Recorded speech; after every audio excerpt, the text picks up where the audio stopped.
today's highlight with New geisha with extracts from Mother Nature. Where am I? Where am I? I want to get out of here. Get me out of here. Somebody help me. Get me out of here. I've never been interested in your money, so just drop it already. If you don't want my money, it's because you have your sights on Antonia's. Come on. My mom always wants what's best for us. That's why she uses new geisha with extracts from nature. New geisha with extracts from Mother Nature. 12 beautiful girls all looking for love. And we guarantee that each one of them will go out on a date. But will it work out? Only time will tell as we follow their magical dating experience on Be My Date. Your personality will matter and the bachelor has to be screened by all these ladies. We're going to have fun as we find love on Be My Date. And whoever said finding love was hard, on Be My Date, we will break the rule. Finding love is going to be an interesting experience that you all want to be a part of. Be My Date is a brand new dating show that is a must-watch on the station that turns on your world. My name is Anissa Fabiola and I'll be your host. To find a date, visit our Facebook page and inbox us your details. Be My Date. Dating made easier. Coming soon on NTV.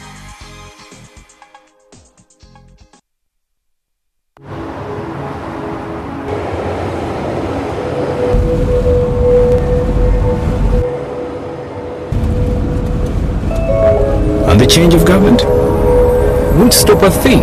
I've run out of fingers counting the number of multinationals setting up here. What about the 3 companies that announced their plans to launch last week? I say they're shortly. Me, I'd be looking to sell. At what price? More. Much, much more.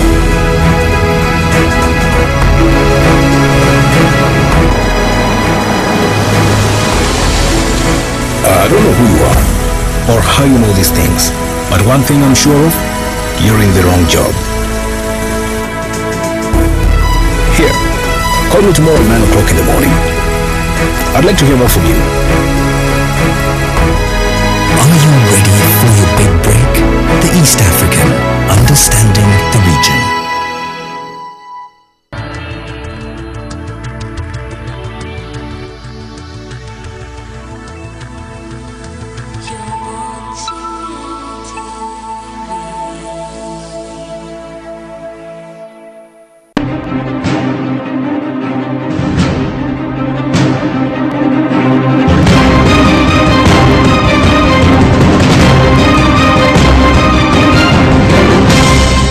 Watching Morning at NTV. Today I have made up my mind to leave doubts and fears behind because they are too hard to live with. So what I've decided to do is to live an inspired, faith-filled and victorious life, because that's what life is all about. I'll make sure that these are above and beyond my past. Welcome to Morning at NTV. My name is Brian Mulondo. Let's start with the question of the day. Good morning.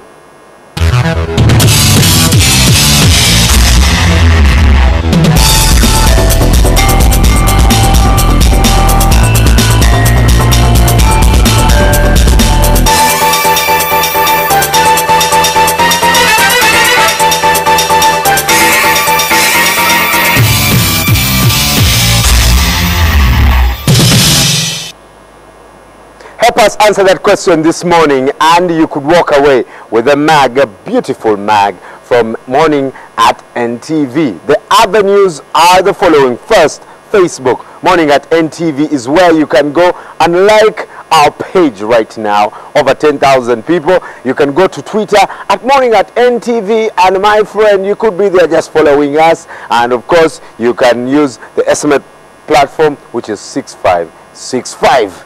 And of course, later in the show, the press review, the big story, this time not with Abe Muchiri or Katolu Buhama, but with the usual suspects. Let's cross over to Mabel with the stories that are making headlines this morning. Good morning, Mabel. Good morning, Brian. I'm imagining you had a wonderful day yesterday. Well, I did too with the team from CBS. Glad you're joining us today, the second day of April. Whether you're watching us on air or online, welcome to Morning at NTV. Here are some of the headlines. The EU ambassador says they will not cut aid to Uganda. The Deputy Speaker of Parliament orders government to hold talks with the opposition, and a 20-year-old has been wrongly diagnosed at a leading hospital.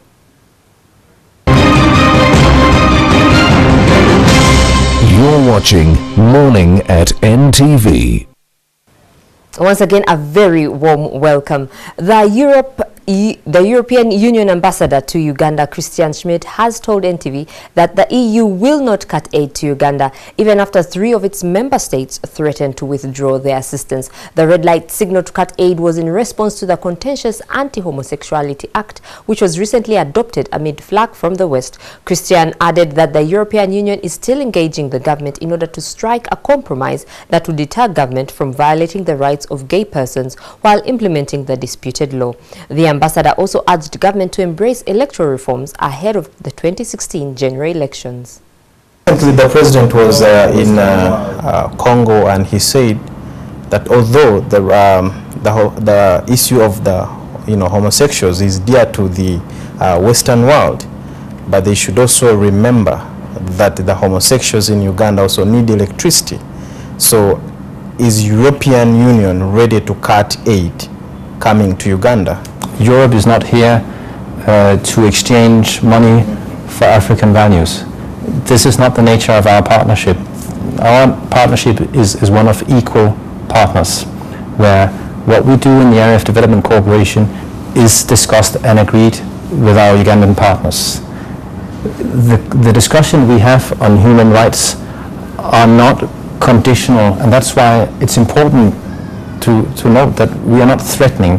We didn't threaten with aid cuts during the process of legislative adoption of the bill. This is not how Europe operates.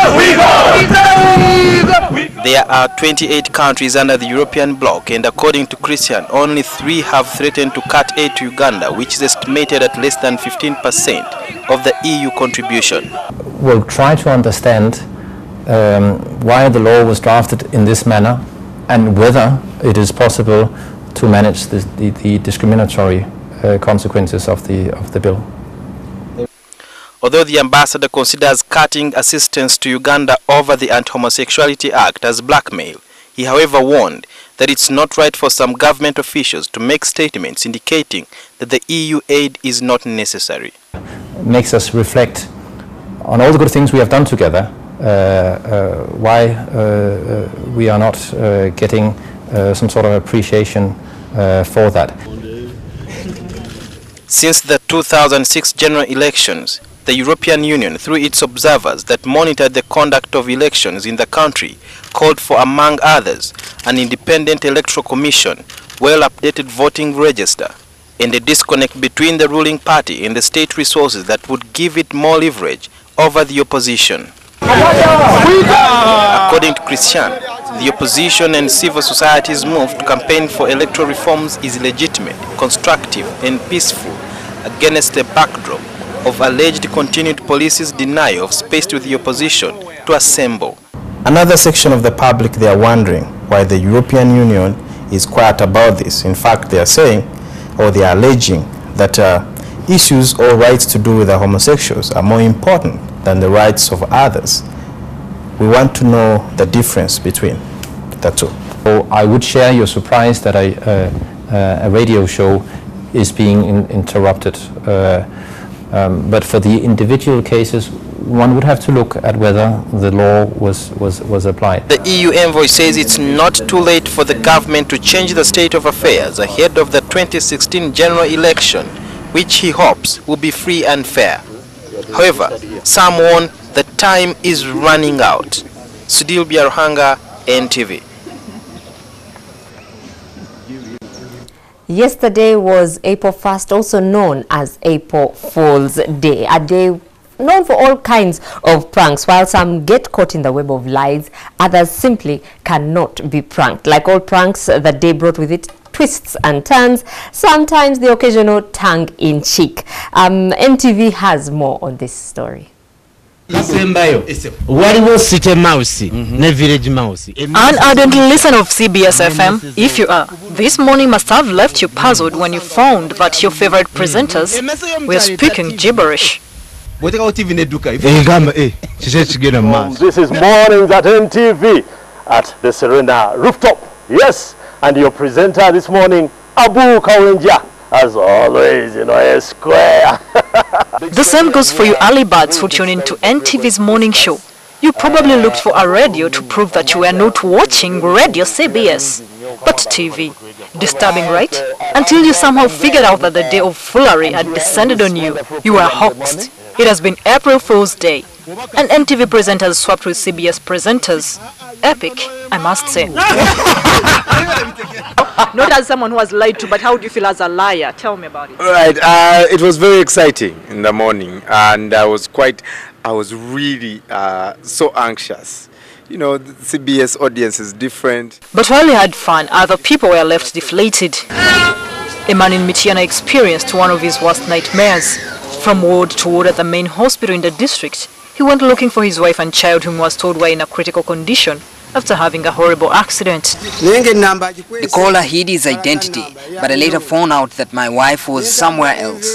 His heart was still unsettled until he got a call of reassurance that all was well from an unknown number. Imagine he called me Dance and asked me whether I had ever heard of Fool's Day. NTV's own Dean Loa Sava rushed home with a heavy heart after his younger siblings told him that his mother had passed on. A hoax, it was. He insists he will not talk to them for at least a month. Some really do not know of the day. In fact, I like the day because other people who are not informed, and to make them to be informed, they need to be told something not real. On Twitter and Facebook, I failed to secure any interviews even when I saw people lamenting about pranks, like this one which reads, "I've fallen for so many pranks today." And this one, "These Fool's Day pranks are getting old." Both refused to give me interviews for this news piece, saying I was hoaxing them. Indeed, the day is marked by pulling pranks in most countries, and anyone can be prey. In some countries like Uganda, the jokes last until noon. Anyone who continues is an April Fool, while in others like America, all day. Real news is doubted as well on this day, sad really in some cases, like the death of King George II on April 1st, 1947, and the tsunami that killed 165 people in Hawaii. This became known as April Fool's Day tsunami. People drowned, thinking the warnings were hoaxes. The hatred for the day continues for this man 18 years later after the birth of his daughter on April Fool's. She was born. I was cold, but I refused to show up. I continued with my work, and later when I went home, there she was, he says. The origins of the day are uncertain, but it started being popularized by British pranksters in 1700. Despite awareness of the day, there is always a gullible person to be hooked and netted like a fish. Florence Saliba, NTV.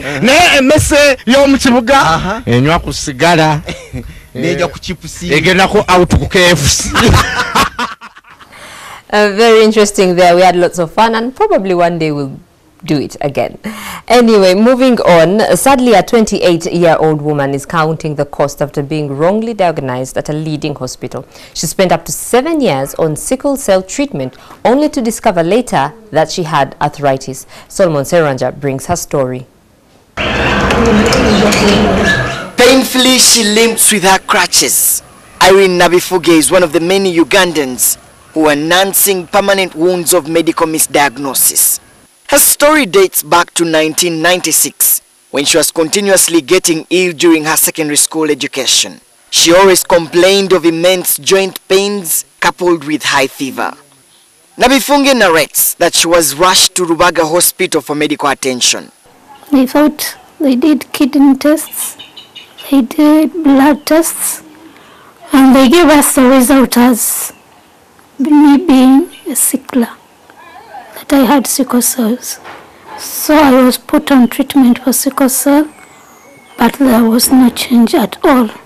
After 1 year on sickle cell treatment, she did not register any improvement. The doctors at Rubaga, she says, referred her to Mulago Hospital. When I reached Mulago Hospital, the doctor did another test to prove whether I was really a sickler. But when the results came back, the result showed that I was a carrier. And according to the doctors and to the knowledge I know about sickle cells, a carrier must not have pain. But I was having a lot of pain in all the joints. For 7 years, Nabifuge remained on sickle cell treatment, but her condition turned from bad to worse. My fingers started deforming. So when I saw the deformities, I went back to the clinic. I told the doctor that my fingers were deforming. So he said, oh, we didn't realize this. We have to do more tests because it seems you have arthritis. Nabifuge says she was advised to carry out more medical tests at Ebenezer Clinic, which later confirmed that she was suffering from arthritis, results she reported back to Mulago Hospital. So when I reached the rheumatology clinic, the doctor who was there, at first he told me it was too late. But they will do what they can to see that they put that disease under control, because I had already started deforming. In 2003, she was started on arthritis medication, the treatment she is currently on to date. I believe if it was discovered a bit early, I would not be where I am now. Nabifuge's story perhaps reflects the research by the World Health Organization that indicated that 42% of Ugandan medical workers cannot accurately diagnose major diseases. Although these figures have been contested by the Ugandan Medical Association as not a true reflection of the country's profile, Dr. Margaret Mungerera speaks out on some of the reasons behind this wrong diagnosis. In a country where you have 5,000 doctors, for example, looking after 36 million people, it is a miracle if you get a proper diagnosis is really something that doctors have to work very hard at, because to spend enough time is a challenge for us, because we have a lot of patients to deal with. Each patient will require about an hour, and if you have a line, you have to see 50 in one morning. You can't think you can have 50 hours. Mungerera says that there is a growing number of quack doctors that have infiltrated the medical field. She also underpinned the mushrooming biomedical laboratories.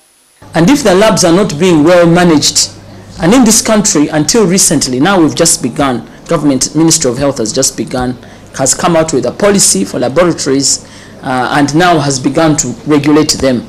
The need for the medical personnel to continuously be trained and educated could not be overemphasized by the medical principle. Such wrong diagnosis has equally had a big economic impact on the healthcare system in Uganda, since many of the patients opt to go to different health centers and hospitals for the same diagnosis. Solomon Serwanja, NTV. An unfortunate situation there. Well, that brings us to the end of our morning bulletin. We now return to the Kampala Serena Hotel rooftop for today's press review.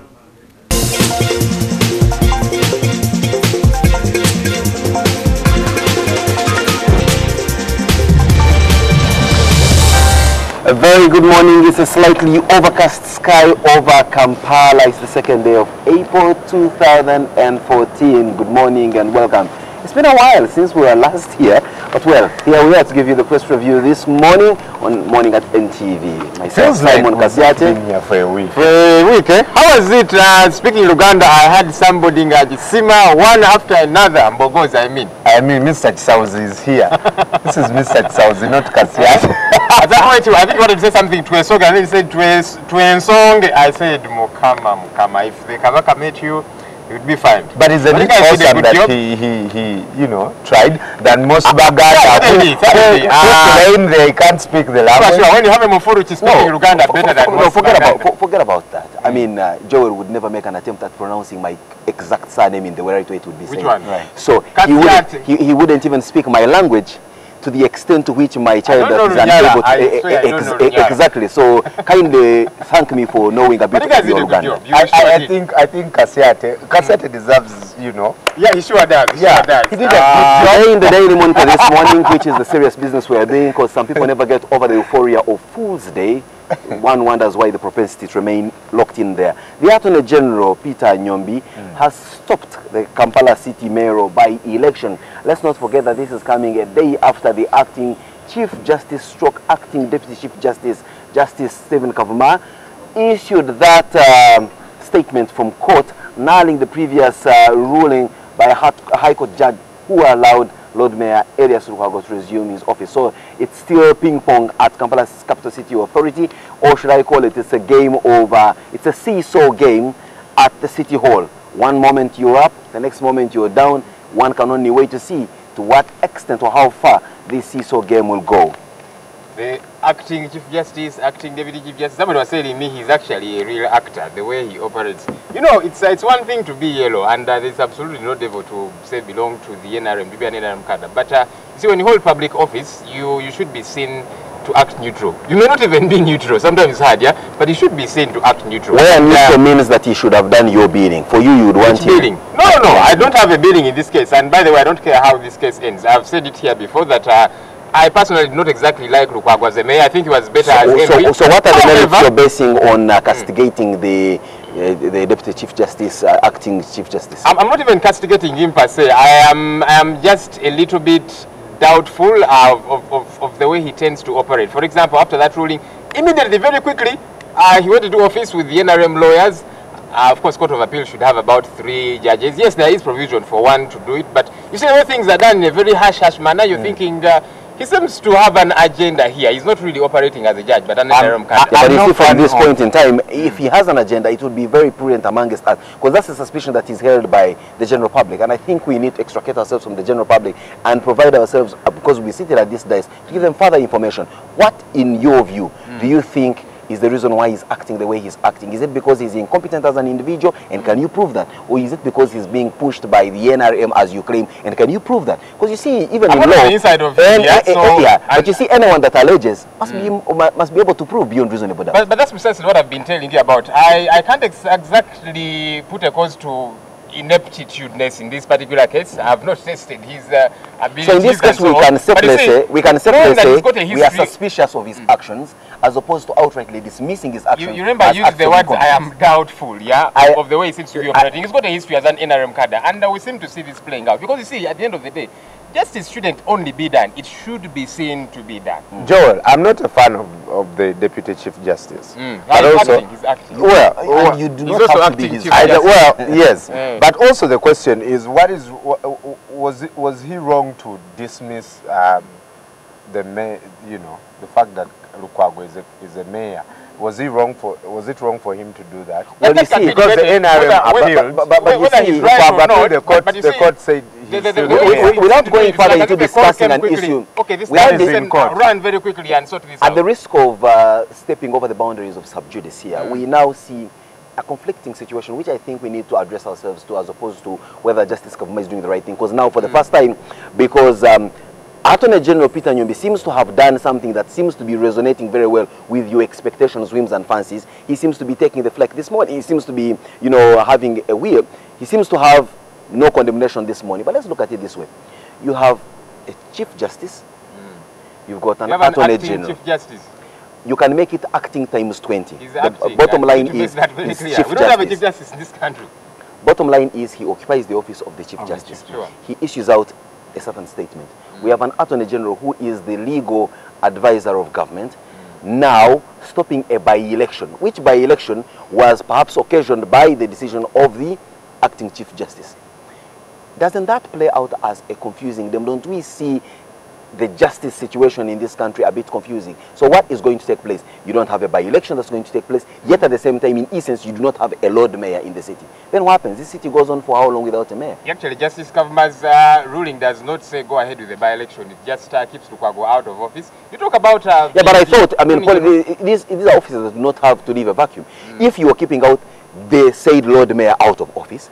Therefore, a process to replace him must certainly come naturally. And that's why NRM is now having the Kamyufu, where Sematimba won the Kamyufu. Yeah, because I personally... before we get in there, I want to ask, is there a conflict between, when you look at an Attorney General stopping a certain process that should in essence have been put in place by the decisions of the Deputy Chief Justice or the Acting Chief Justice for that matter, how do you reconcile these two positions? I'm not a lawyer, but you see what I read between the lines. Of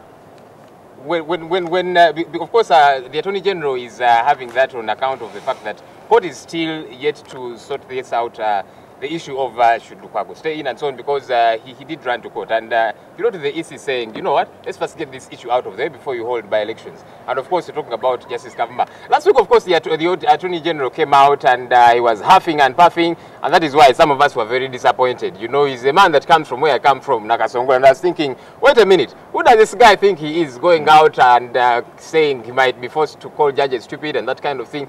Of course, now he seems to have abjured that. He's saying, okay, let court first get this issue out of the way as you state the by-election. But of course, we're equally confused like you are. He says the by-election, and yet the mayor is out of office. I think at least one thing is for sure that we, the political chatterboxes around this town, for once, we're going to give Attorney General Peter Nyobi some bit of breathing space, because he seems to have issued out a statement that for once seems to be in consonance with what our whims and fancies are, right or wrong. But that's not the only story playing out in the Daily Monitor this morning. They want a new mayor, period. Regardless of what the Deputy Acting Chief Justice does, we are ready for a new mayor. For now, Kampala has, at least, it may not have a Lord Mayor, but it has a shadow Lord Mayor, in the person of Peter Sematim.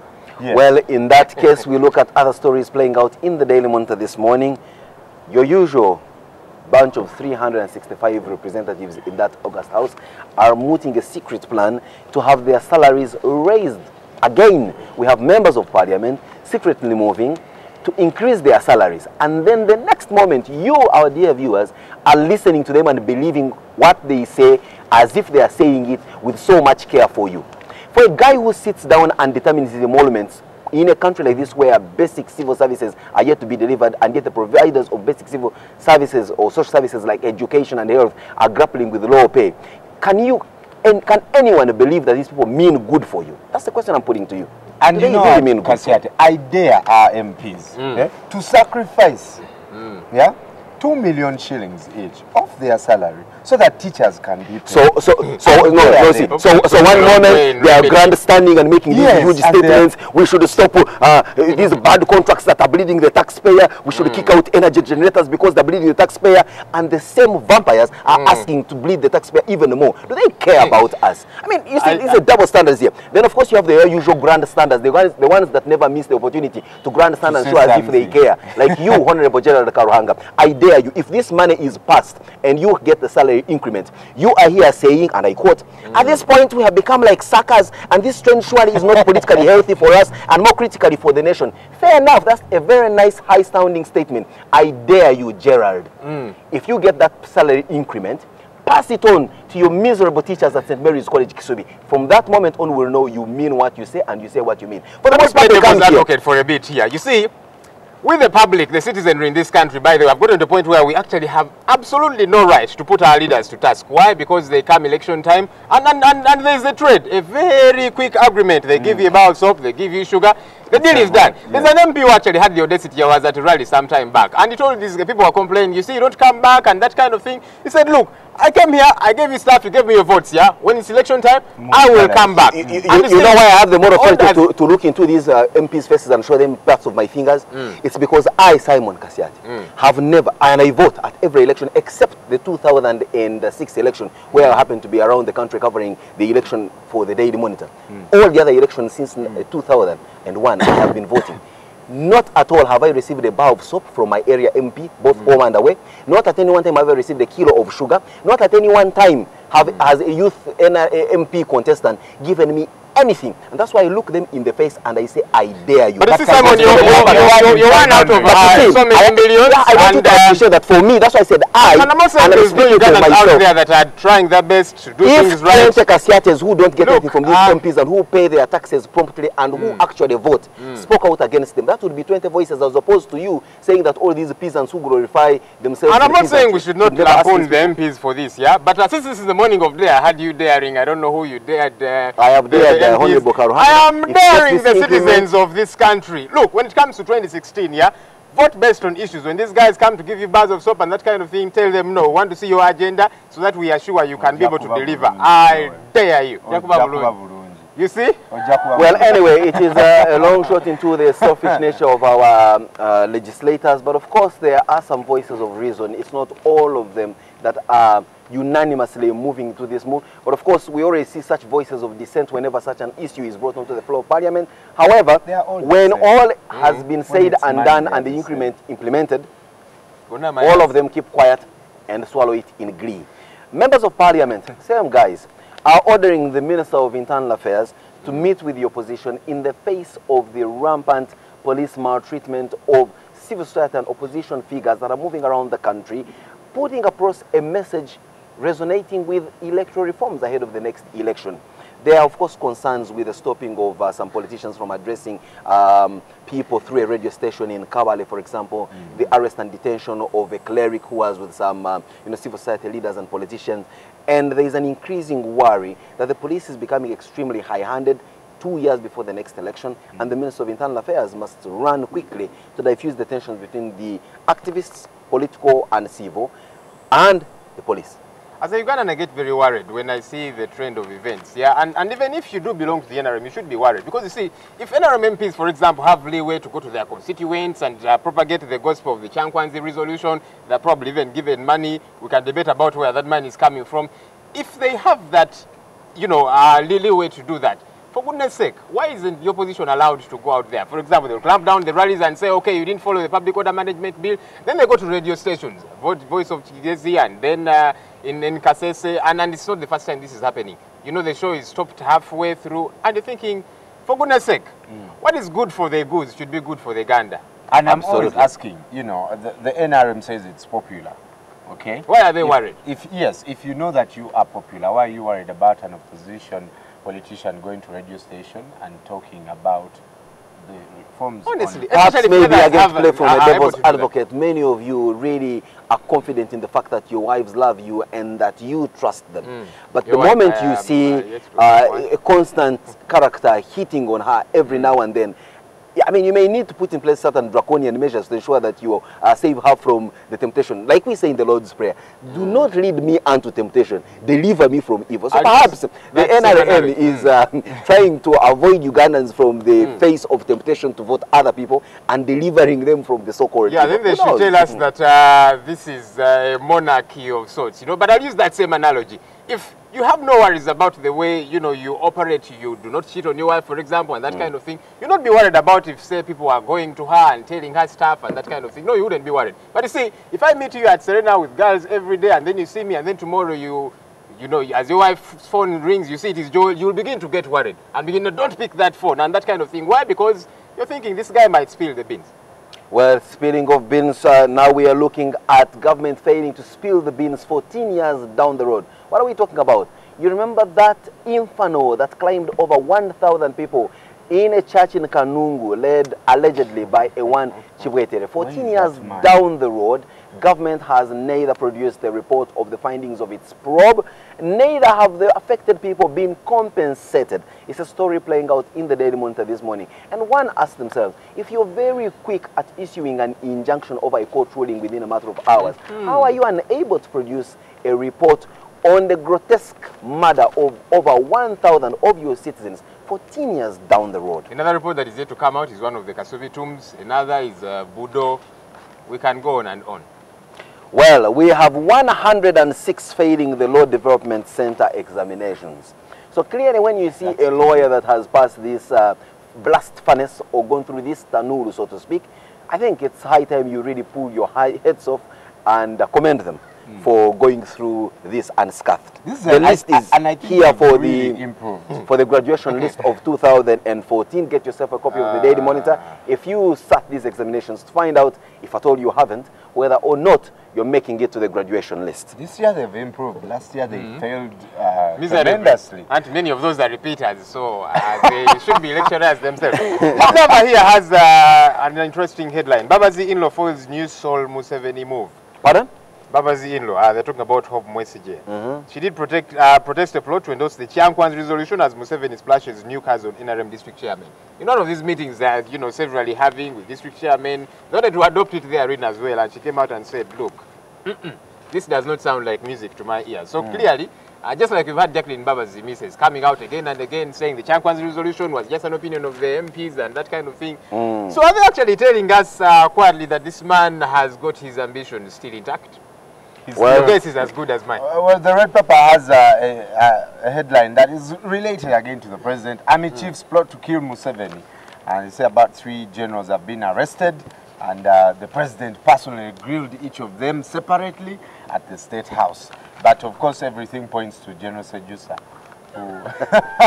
General who? Tinye. For a moment, look, we talk about General Sejusa. Why? Anything you know that we don't? I mean, really, seriously, General Sejusa. So he left. No, he left and ran off and promised hellfire and Armageddon. And there's no Armageddon. Seeds of Gold in the Daily Monitor this morning. We are looking at a pullout that will assist you in harnessing the soil below your foot and your brains within your head to ensure that you make more money than you actually think you could get from white-collar jobs. In this case, we are looking at a man who moved from carpentry into farming, and boy, oh boy, is he making loads of money. You could emulate him. Lots of money. A story here in the Red Pepper, and it's really amazing how poverty has affected us to the bone that now MPs and some councillors and teachers are now betting. And we have lots of sports betting clubs. I get worried when I see them all over the place. In Tinder, for example, there's one after another, and all of them are full. Unfortunately, those betting centers are more prescribed to than some churches, I know. But well, there we are. Homes magazine this morning in the Daily Monitor, how to build your house bit by bit to ensure that you complete it as your dream house without hitting you so much below the belt in terms of financial solutions you may seek from financial providers like banks, money lenders, and richer friends. Commentary here in the Observer. Yes, Sanity should return to KCCA. I'll tell you what, I personally would like to see Sanity return to KCCA as soon as yesterday. So this whole confusion, the debacles all over the place. 3 for Luwero woman MP seat. My friend Brenda Nabukenya, of course, is eating dust after they did throw her out. She seems strong on the ground. I don't know. We'll wait and see how that pans out. There's something backing her up, so really. Yeah, let's also realize that the Daily Monitor is running a similar story that's saying that opposition groups in this country have zeroed down on one candidate for the Luwero woman member of parliament, and it's playing out here in the Daily Monitor. But we also have some news coming in from Bubulo, where there is a move to replace a former MP, Kipoi in Subuga. There we are. So, getting into the sports section, there was some noise being made last evening with regard to football. What exactly was going on? You know, I don't follow these football matches, Brian. You're the guy that keeps awake to watch soccer. Well, Manchester United... and then his wife cuddles him to sleep when he's crying. Sometimes. Don't speak for her. Excuse me. When you're beaten badly, okay, you were saying... Manchester United defying the, the odds, and I know very many sports betting companies, people here lost, especially those who thought Bayern Munich was going to thrash Manchester United. It was a draw, 1-1, and it was good for them given what they are going through now. But now we are thinking if they fail to get a result at Old Trafford, it may be harder at at Bayern Munich. So, but good result from Man U. Well, there we are. Further sports shall be shared with you when we get into that sports segment where Brian, as always, with his sports analysts, give you more interesting detail with regard to local and international sports. But again, the Red Pepper, the Observer, and the Daily Monitor this morning have very deep and interesting sports stories for you, the sports lovers. Get yourself a copy.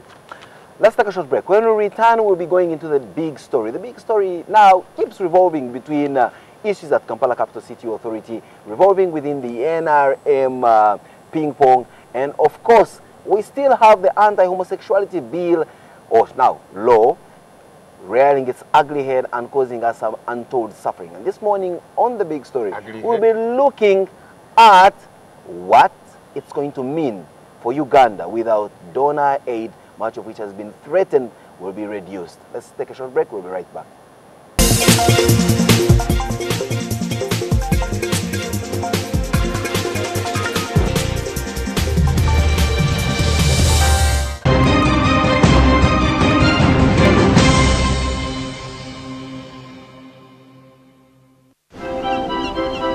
Every idea we have begins with you. The way you connect. Good morning. How you browse. How you share. And how you interact with the world around you. Your relationship with your God is the most important thing. Have a company of people who have got a similar mindset. How do you want people to think, feel, and act after your talk? In other words, what's your objective? You inspire everything. Because in the end, innovation doesn't really matter unless it does something that really matters to you. And we are HTC.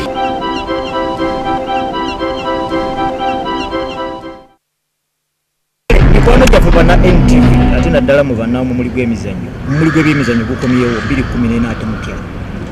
Kati ate gukyusiza n'obudde. Gwa musanvu kitundu wali gwa mwenda ne gugoberera ntusanyuka kati gulongereddeko wano malya g'ebyemisana awo busooke gubatayize gubaletire buli kintu kyonna kalonda ennawo byemizannyo omuli gw'ebyemizannyo omupya 2014 Isima waali alagira Argentina yenjo mukubira eddiba lye omukwano gujja kukomawo ku muli gw'emizannyo naye kasita kinaatuuka eri bano ba Messi okulumba abalenzi baffe ba Thiago Silva awo tewali mukwano omuli gw'ebyemizannyo 2014 President.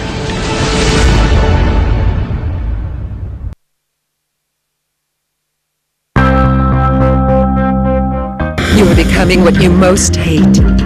A cold and ruthless woman like Antonia Guerra. My mother's alive. I am not Antonia Guerra. I am not. Here's your... Miss Constanza!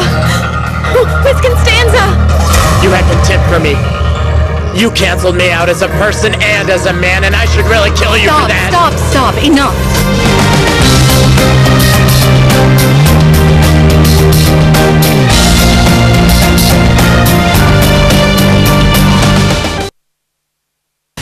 Ekifo ekimu kisawa musu.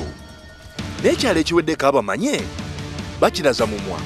Tugenda kutuuka gy'oli oyogere naffe ebikwata ku kyalo kyo, embeera mw'okolera, ebyobufuzi, ebyobulamu, n'ensonga endala nnyingi. Ebyogerwa tebiyita. Tuusa eddoboozi lyo. Yogera naffe. Buli lwakuna. Butereevu ku NTV akawungeezi.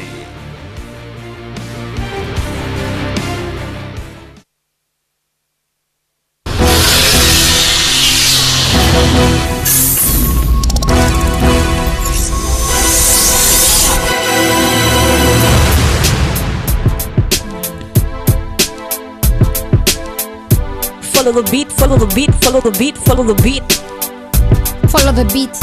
Follow the beat, follow the beat, follow the beat, follow the beat. Follow the beat. Follow the beat, follow the beat. Follow the beat.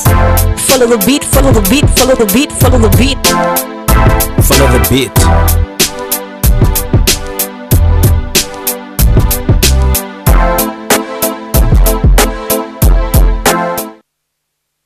Everybody in Parliament, as long as they can wake up and vote for the NRM. As long as the voters exercise their rights to elect their leaders, there was no need for term limits in Uganda. I know him.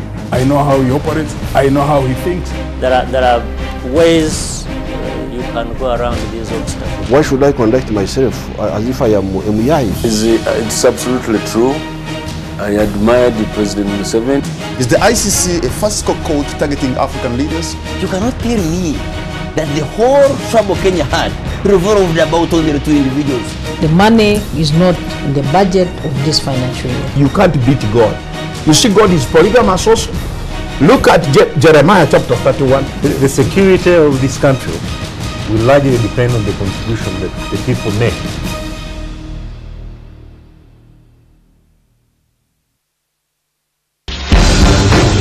Kampala has been voted in the past as one of the favorite cities for tourists, one of the most peaceful cities. That is something that is changing. Kale Kaihura, the Inspector General of Police, and President Yoweri Museveni, their alliance, they can only crack down or stop individual strikes and individual demonstrations. But I don't think they can stop the growth of militancy. No holds barred. Besigye and Lukwago have particular grievances against the government, some legitimate, some misguided. What should the police do? Of course, the police has to intervene, A, to protect the power of President Yoweri Museveni and the NRM from disruption by Besigye and Lukwago, but B, also, never forget this, to protect those ordinary people whose property gets destroyed. I want to ask that many think that they've actually been frustrated. Opposition parties in Africa do not tend to be constructed around policy differences. FDC lacks a glue to hold its coalition of different power-hungry individuals together. Incisive. You see, the NRM is more divided internally than the FDC. The advantage with the NRM is it has political power. Analytical. I think that one of the best organized political parties in Uganda is the PPP, the People's Progressive Party with Ansari. This idea that everybody is peddling around the world that Africans are poor and they cannot contribute to their own political and social emancipation is crap. In fact, I think that the opposition parties in Uganda have to win an election in an unfair and unleveled ground. Newsnight with Andrew Mwenda.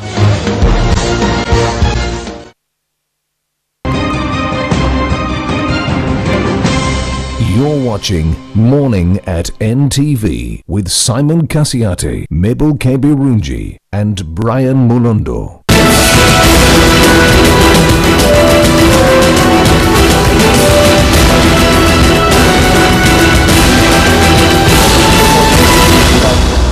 That scrutinizes the budget and sees whether the budget is a win-win. I'll just cut you short there, Ahmed.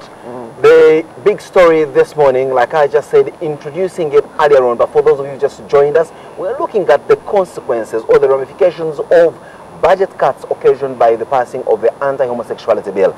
And of course, we know that many development partners, some belonging to big blocs like the European Union, not the European Union on the whole, but some countries within the European Union.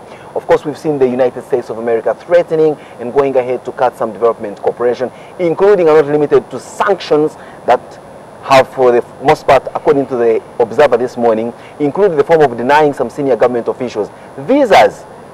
Quite bizarre. Now they're denying a police officer a visa to go and attend a training in the USA. This is all as a result of passing of this anti-homosexuality bill. But today we're going to look at the ramifications with regard to budget cuts. To what extent will this country be able to survive this onslaught on its bottom line? And discussing this, we have a young man by the names of Ahmed Haji, who is currently a team leader and founder of the African Youth Development League and the Uganda Muslim Youth Development Forum, a youth-based development organization, as well as a member of what he called CSBAG, which is the Civil Society Budget Advocacy Group. Haji, yes, sir. Are we worried from where you sit that this country is going to sink into an abyss simply because some development partners of ours are pulling the plug with regard to how much they were giving us? I would say yes or no, because one is, truth of the matter is we need aid, because you can't run away from that fact. But we need aid? We need aid. At your age, you are saying we need aid? We need in aid. the 21st century country. We need aid because, you know, we didn't think about, you know, jumping off this whole aid dependency. How about we need trade or equal treatment with our development partners for them to look at themselves as donors and we as recipients? Not necessarily, because, you know, we have the capacity, 50-50 to facilitate our own development. A case in point, you know that we facilitate our budget almost 85%. Which is a big increment from what it was not so long ago. Yeah, exactly. But then the challenge to that is, you know, even the monies that are available, you know, we abuse the money because you've seen corruption thriving, you know, more than ever, you know. So the whole issue is how you plan your resources, how you manage your resources. So in essence, you're saying that if this country, you know, close the gaps with regard to hemorrhage of its funds, stop corruption, have proper prudence, have proper corporate governance of government institutions, then would be in a situation where the little resource available actually does the right thing to do, and would say to hell with the development. Absolutely, because but you cannot deny that in this era you need development cooperation. So the sort of type of development. But we have always had development cooperation. For example, in Moroto or Karamoja, for that matter, since time immemorial, there's been hundreds of millions of US dollars pumped in there in terms of development cooperation. What do we see out of there? Tarmac-demised roads? Are we seeing power lines in there as a result of aid? Are we seeing an improved but you see, Simon, for the most part, Simon, these guys influxed by Karamoja. Simon, when these guys come in, they have they have a cooperation agreement with the government. So when the monies are sent to implementing agencies, you know what happens. It's corruption. You can talk about OPM. You can blame government agencies, but also the whole government. When you read books like The Confessions of an Economic Hitman, and you look at some of our books that have been put in place by acclaimed serious economists in the world, e.g. Joseph Stiglitz, they'll tell you clearly that aid is designed to perpetually keep the receiver in a vicious cycle of poverty. Simon, you see, 100% of development aid comes in, and the actual aid is about 20%. Simon, I wouldn't love you to blame entirely our failures of budget governance or our failures of budgeting or facilitating development entirely. No one is condoning that. But the point is, look at even what we have is siphoned. So what do you expect? So then I want you to look at projects like extending more and increasing more districts. Where you're having more and more personnel, where you're having agencies that are doing similarly related roles. You have the Ministry of Tourism, you have the Tourism Board, you have the Wildlife Authority, you have the President's Office, you have the State House, then you have many public institutions. You have I'm glad you call them public institutions, but on the other hand, you are not any better. You in the CSR, you've got organization. Here you are, you lead 4 organizations, and 6, and all of them seem to be doing the same thing. I don't youth development. No, I don't. Maybe in this country we are so much overwhelmed by the need to have a multiplicity of organizations. Keep us busy. No, but let's try to center this within the budget issue, because it's not. I agree with you that we may or we may not need aid. But the fact is, look at the shortfalls within URA. URA has been registering shortfalls on a quarterly basis. At least this particular year. Yeah, but you expect, because where is the guarantee that we will facilitate our own development? Because to me, that's really key. Yesterday the EU ambassador came out and said that, we're still negotiating with the government. We're not working out. You know for sure, better than me, that if EU walked out of infrastructure development financing, what sort of disaster will be in this country? Maybe I also need to tell you that EU would not walk out of infrastructure development here, because you also must understand that it's in their best interest to be here. They are not here doing anyone charity. They are here because they also have got their own interests here. And if they fail to meet their interests here, you know what's happening in their homes. It's not a bed of roses back home. Yeah, absolutely. But that's why we think, let us not put ourselves in the situation of, here we have the almighty development agencies coming here to give benevolence to us. No, they're also here for their own ulterior motives. Many of them, in fact, pecuniary. I absolutely agree, but even when we cannot manage our own domestic resources, effectively, how do you expect us to facilitate development? Now the question is, it's not a failure in the sense that it cannot be reversed. You and your civil society organizations that are looking at this issue of budget, to what extent are you moving to ensure that this country is prudent with regard to corporate governance and plugging the gaps which hemorrhaged the national party? One of the things we're actually advising government is government has to look at the different implementing agencies and try to sort of merge them, because we feel that is government listening? Absolutely, they have to, because we need alternatives to, like budget financing. Them for the last so many decades, and I think this whole, wallabaloo of development partners pulling out, I think is really, really waking them up. You had the president yesterday saying that we can do it for ourselves, and we are telling them that, hey, look here, we have alternatives to finance our own budget. Why don't you merge these similar, agencies that are doing the same things? 2, why don't you try to plug in that has reduced the cost of public expenditure? I absolutely agree. Fair enough. Because then 2, most importantly, there are loopholes within the system. Look at corruption. These individuals who are really crooked have beat the system, and they've siphoned a lot of money. Look, this is a law-abiding country, listen, Haji, where we have the IGG investigates, we've got the DPP sanctioning, we've got an anti-corruption court. But Simon, you and me know that these are pretentious projects. To what extent are they pretentious? They are pretentious projects because you see IGG. Of law. Yeah, but you've seen people go to Luzira, then come out on the streets and they're running malls. And we have seen people being convicted at courts of law, supposed to charge them of corruption, and you get way ordinary citizens, yourself and myself and all the villagers, running at them and saying, look, these people of ours are being persecuted because of their tribe. I am happy to mention that I'm not among those who glorify. Well, but you're just one of those. What do you tell Ugandan citizens? Forget about preaching to government, because government is cut off from the same stock as well. What do you tell Ugandan citizens? That's why, glorify Simon, that's why you see us aggressively mobilizing citizens to stand up against corruption. You've seen all these black money movements. You may agree or you may not agree that they've not done a part, but I can assure you I think there is more of a critical mass understanding that, hey, see, when black money movement has got 6 demonstrators before 20 cameras and projected to an to a crowd that has apathy of millions watching them on TV, that does not mean that you're galvanizing anyone. To what extent are you able to mobilize against government stopping from mobilizing? Because we've seen... So, Simon, are you telling me that corruption is better? Are you telling me that? Are you telling me I'm putting an indictment on your part? Are you telling me? Hold on, Simon. Simon, are you telling me that you're following in the comfort that you're Simon, are you telling me that even the meager resources we have should be underutilized, so that we could stand there and we're not offering public services to the people? I am simply saying that whereas we have got a hemorrhage of public resources in this country, you who claim to be in civil society organization are only making rounds in the cities. We do not claim on the TV we have station, a but you are not mandate on the ground. You are not on the ground. Prove it. Where are you? You're only on NTV here. You're on the streets of Kampala. But this is a national platform.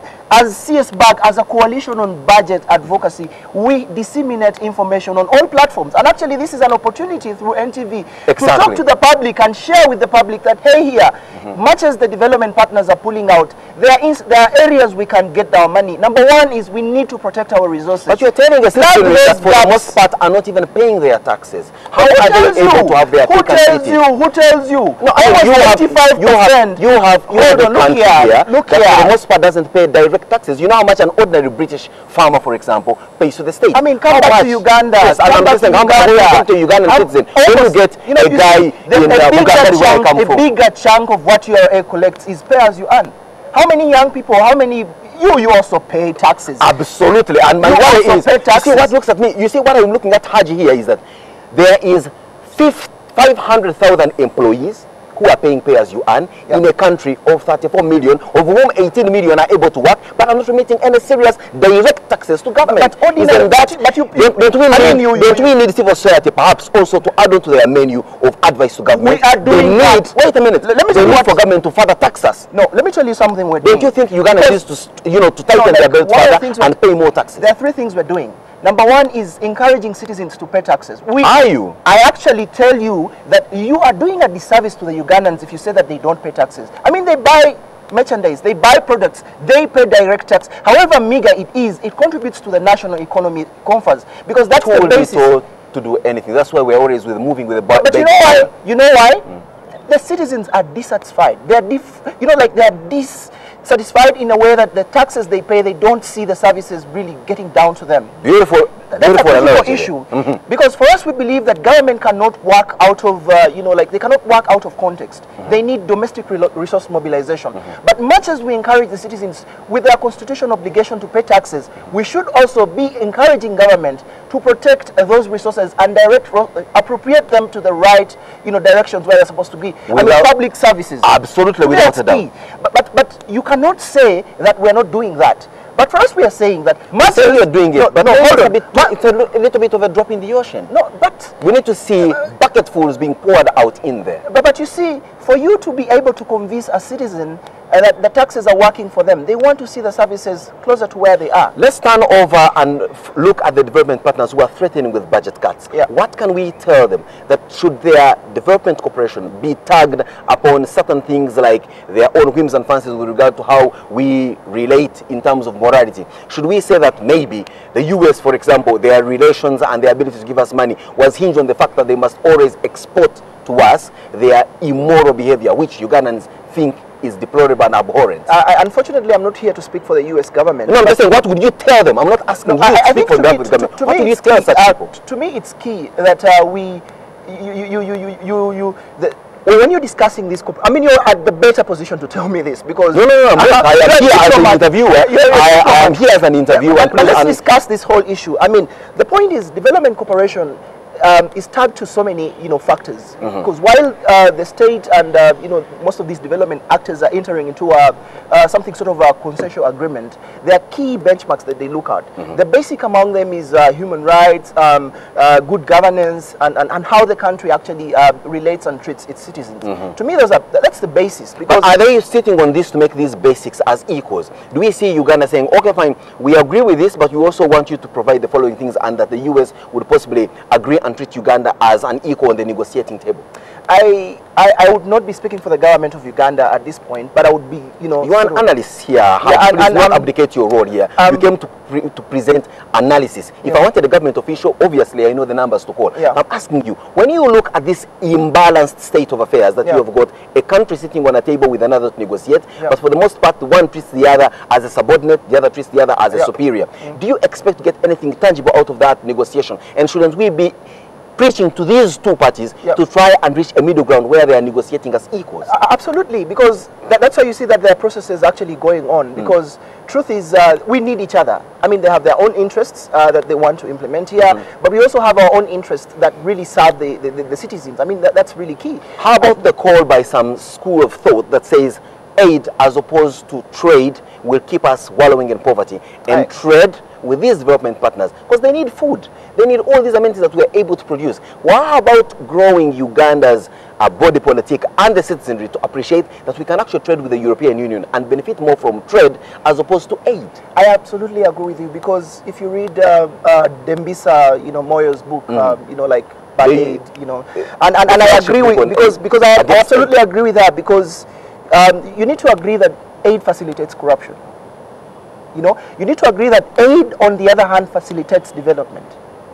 Because much as the state actually within its own capacity can contribute a given percentage, but aid complements. What about trade? But the key issue is, I'm coming to that, the key issue is how we manage the little aid or the little what we have, because it all goes back to the concept of governance. How do we direct or appropriate resources to where the citizens are? Like the healthy citizens, investing in education, ensuring that the young people get jobs. What about the farmers in this country? Because, we always look at unhealthy Ugandans, uneducated Ugandans, but let's look at the ones who are healthy, educated, and they're able to do some farming, and they're able to produce food that's required in the European Union, for example. Don't you think that these stand a better chance to act as drivers of development cooperation as opposed to the begging bag? I absolutely agree, because, like in the 21st century, we should be thinking about development, aid, the entire aid discourse, as not only just aid pouring in, but facilitating mutual trade partnerships between continents and continents. And to me, that's key. And it comes into the whole issue of the rules of the game and things like that. Maybe the earlier crafters of this, sort of aid development cooperation sort of arrangement did not envisage that at one point there has to be equal to equal trade relations. As we conclude this, Haji, from where you stand in civil society, do you really worry that if the trend continues as it is, government doesn't listen to you, the development partners remain adamant, that we'll see this country sinking and sinking? Or can we say there is a glimmer of hope, and if at all, where does this glimmer of hope come from? I think we really, two things. One is we need aid, you like it or not. Because if, you need these guys to come in, you like it or not. Because look here, I mean, we're rushing into, taxing basic things like kerosene. I mean, these are issues that affect ordinary people. We're introducing proposals on basic things like milk. I mean, where do you expect people to really, to live healthy? Because these are critical issues. The whole point we're telling government, hey, look here, there are alternatives within that you can try to address. Look at all these institutions that are sort of similar, cut off the numbers. I mean, reduce public administration costs. Go ahead and address corruption head on. But importantly, as you negotiate, you like it or not, in this day and era, we need aid to complement our development. Because we did not imagine that we'll get to this day where someone is working out. I am increasingly running out of patience. Are you worried? I am. Where we sit? We are worried. This country is going to sink further if no one listens on either side of the I absolutely agree.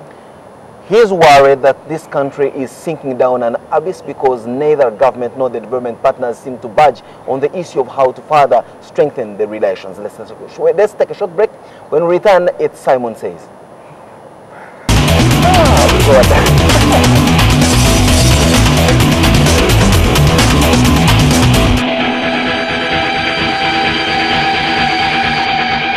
So I have to go? There's been an argument put forward, and I'm yet to find an antidote to this argument, that there is nowhere in the world where aid has led to development. The countries that for the most part started off from the same footing as Uganda, way back when Uganda got independence, like the Asian tigers. And of course we are taunted all the time by the story of Singapore being at the same development level as Uganda as of 1962, but currently looked at as one of those on the first lane with regard to development, while Uganda remains unranked somewhere down the bottom of the ramp. What exactly happened?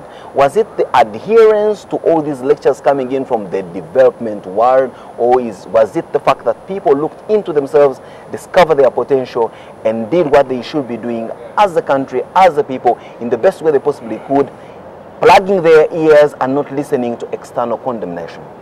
Do we want to go the South Korean way and have a perpetual leader like Lee Kuan Yew leading us without regard or recourse to the so-called democracy and full participation of the citizenry until we are whipped into place to develop our country?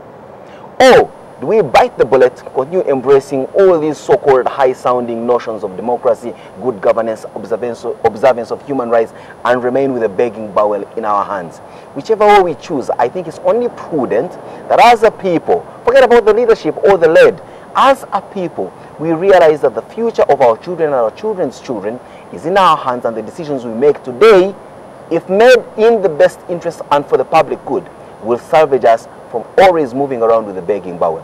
For those who are holding on to their resources, trying to push us into an area of succumbing to their whims and fancies, I can say to you, I think we are long past the time of colonialism, and that every country must respect the other as an equal, because we all belong to the world and we should be regarded as equals. Well, that may look or sound demagoguery, but of course that's how it should be. Have a wonderful morning. Whatever this slightly overcast morning takes you, sure that you keep warm and be productive. Who knows, you may need to pay more taxes to keep this country afloat.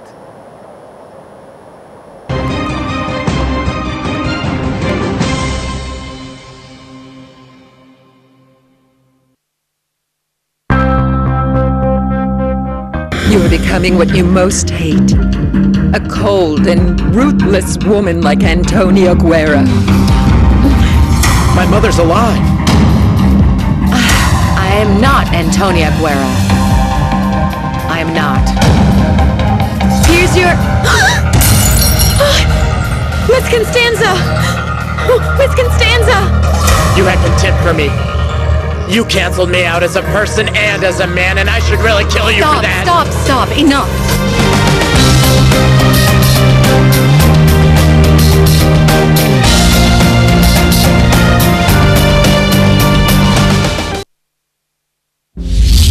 She was molested when she was 6 by someone she trusted. The doctors finally walked into the door.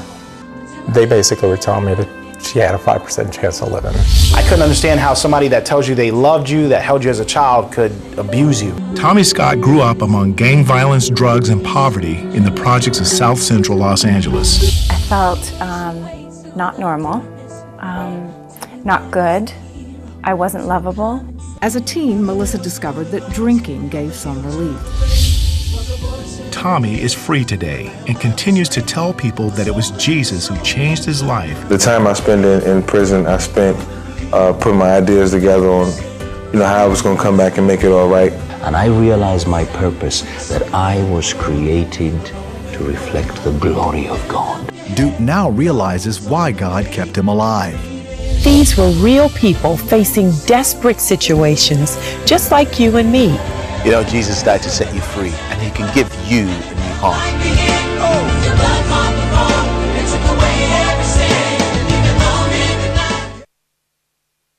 50 people people. 50 days, one task.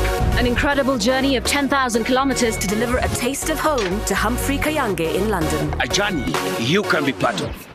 We're looking for 25 people to say twende kazi and join the Tusker 25 on this mission. Join me. Join me. Join me. Join me. Join me. Join us and be a part of Africa's most epic TV show. Twende kazi.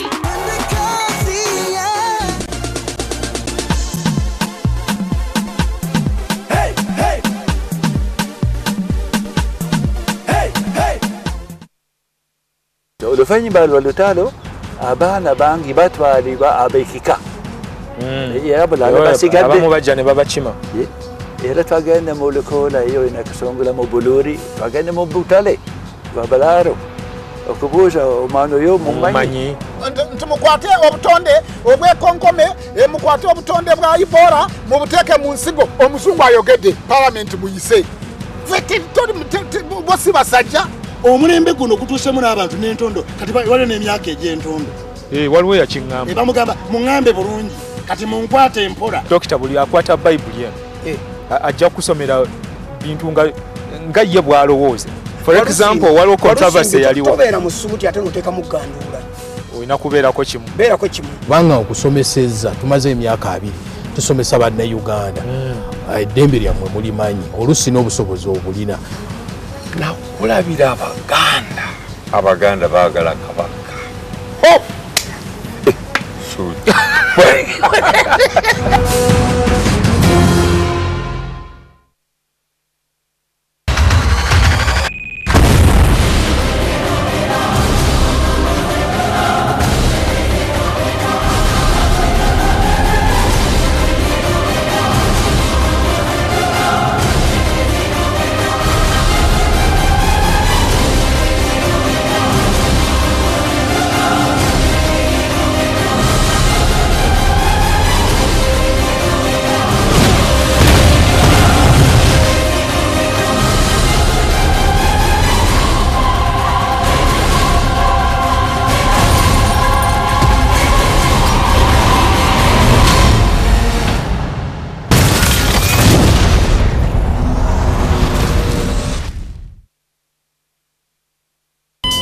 Running out of airtime can happen to anyone. The next time you recharge, simply dial *161# to get going again. On the next episode of La Patrona.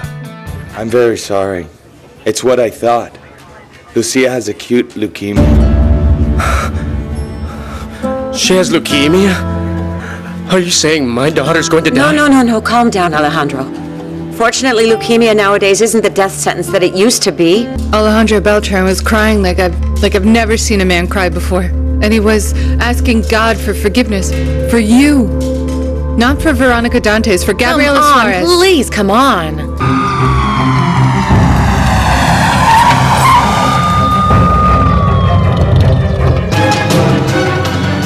Listen up, guys. Search the entire park. And you, go check the line. Check everyone before they get on that bus. La Patrona.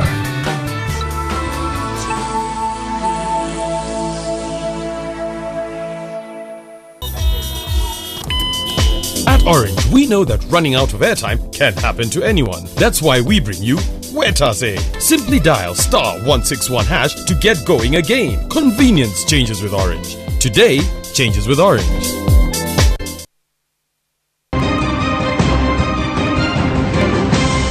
You're watching Morning at NTV with Simon Kasiate, Mabel Kebirunji, and Brian Mulondo. A very good morning to you, ladies and gentlemen. It's only 15 minutes after 8 o'clock. What an active, fired up morning. And of course, it's a nice way to get over Fool's Day, right? We're still at the rooftop of the Kampala Serena Hotel. If you're just joining us, you might be watching your TV or streaming online, NTV Uganda /live. Just head over there and you'll be getting us very clear. And yesterday was awesome. Totally epic. I just want to go over a couple of comments that you sent in. Good morning at NTV, live in CBS studios with Simon, Kato, Abe, and Brian. Innovation never ends. At Farida Mbabas is saying this passes as the prank of the day. At MB Gold 2 at Kasiate, it was definitely the best show. Okay, at Milinamu says, I enjoyed this morning. It was fantastic. And at Doreen, is that her real name? At Doreen Tunomujisha saying, looking nice, you guys rock, but you must pay me. Because if my employer chases me, you'll be paying because I overdid a home. Okay, that's good. Are these the chaps that did Karisoriso this morning? It was very different and very nice. Okay, given that Mr. Tsauzi was not speaking the right words. But thank you so much. Vote of confidence is very awesome. Go to Twitter and follow us. Our handle is @morning at NTV. And before the break, we had Ahmed Haj, who is the founder of the African Youth Development Link, and also from CS Bag, looking at the implication of donor aid cuts. Maybe we'll be sampling your Facebook comments in a couple of minutes. But before we go there, let's take a look at a traffic report. Good morning.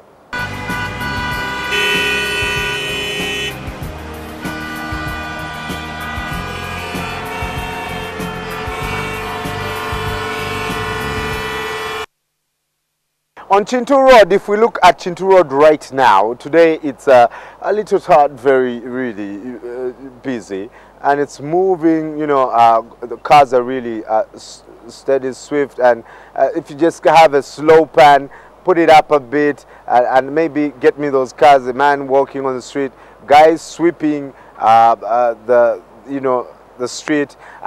Chintu Road today is a little, busy, so you might be patient if you're accessing that. But I also got pictures from Mark from Bukoto, and he's saying, well, that is Bukoto for you today. Around Radio Simba also, it's very busy right now, and crossing from Kabira Country Club, going down to Radio Simba up to Kira Road Police Station.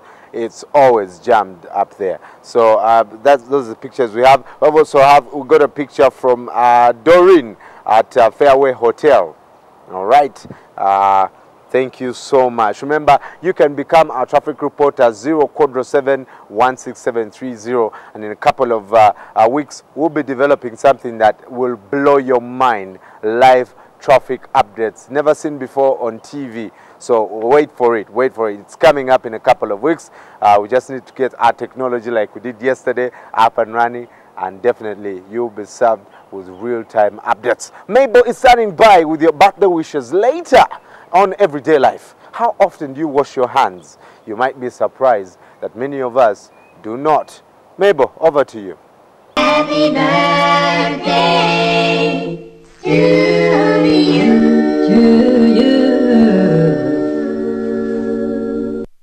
Birthday time here morning at NTV. For sure, it is that one day when you can spoil yourself and take in all of life. So today we are saying happy birthday to Godfrey Kisamba, who is a marketing administrative assistant in Kampala, as well as Lamek Simbwa, who went to Makerere University. Happy birthday to you all. Go do something special for yourselves today. And on to Facebook, we have Mr. Kisauzi here with his lovely bell. Some of our pictures here. We also have Mr. Mulondo on Bwake De Mpulira. Yesterday we had a wonderful time. The two guys here. And basically, if you have not yet liked our Facebook page, there are lots of pictures for you to see and yeah, get to know what happens behind the scenes. And moving on to your messages this morning regarding the big story, the looming aid cuts following the passing of the anti-homosexuality bill. This is what some of you have had to say. Johnson Kansime says we can stand without aid so long as corruption in government is at its minimum level, period. Brian Hines says, to me, I think we don't need aid because it's this so-called aid that is promoting corruption in Uganda. Like at home, when you've got a lot of food in the house, you tend to misuse it. But if food is limited, you learn to share it well. So Uganda can facilitate its budget, and we don't need their aid attached with homos. Shaban Senior says, Suna Robert says, aid cuts are a lesson for Uganda to pull up her socks and improve domestic revenue mobilization efforts. With improved government accountability and solid public sector expenditure management, aid cuts will have no significant impact in the long run. Uganda's development path and heavy investment in infrastructure and energy and the oil resources, if well managed, should propel us to self-sustenance. Kalema Senior says that civil society organization in Uganda has survived on donor money as they cannot raise theirs and they have been agents of neo-colonialism. Uganda can survive on its own, only that revenues collected end up in wrong arms of individuals in government. And moving on, someone here saying, we are getting greetings from Soroti. I greet every Ugandan today and request every person to commit our country in prayers. Let's love our land and look at how we can develop it. And more matrons here wanting to know our YouTube channel. Just go to YouTube, Morning at NTV. You can either use the @ sign or the words 80, the letters 80. We now return to Brian for the HTC moment. It's the first thing you see in the morning and the last thing you see at night. It stresses you out. It calms you down. It helps you remember. It helps you forget. It keeps you connected. It's the only thing you own that is always within an arm's reach. Which is why you don't need to get a phone. You need a phone that gets you. And you. And you. And we are HTC.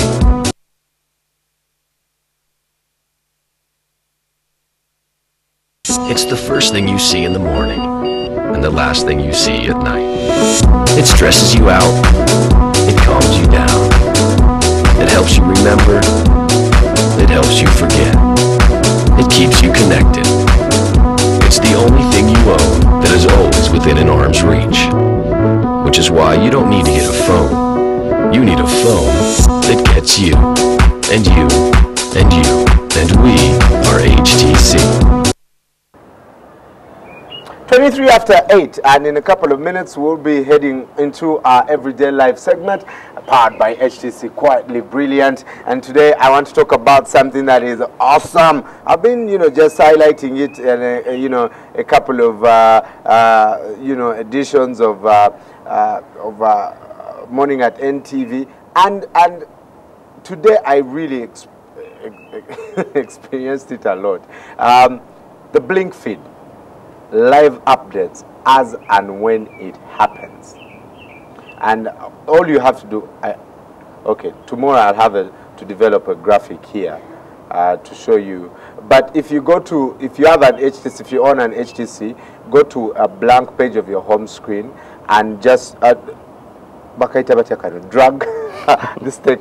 I'm not really tech savvy, so you just switch on your blink feed.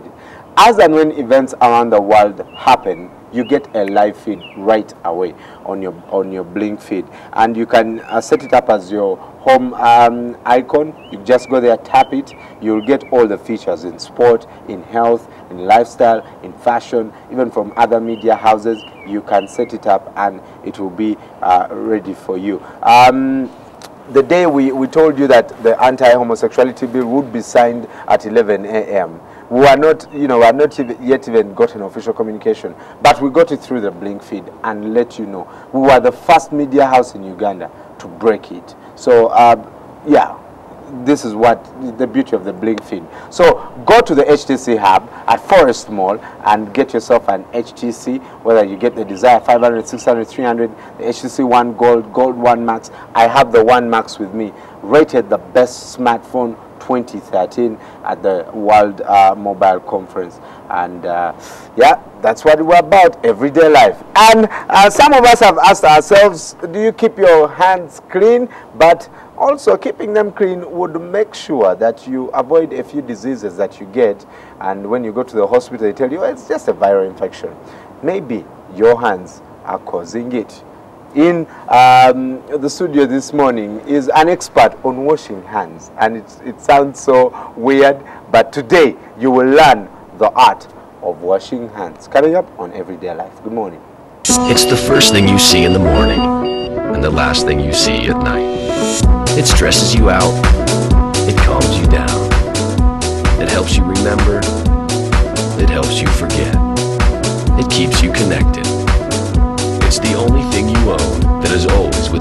arm's reach. Which is why you don't need to get a phone. You need a phone that gets you, and you, and you, and we are HTC.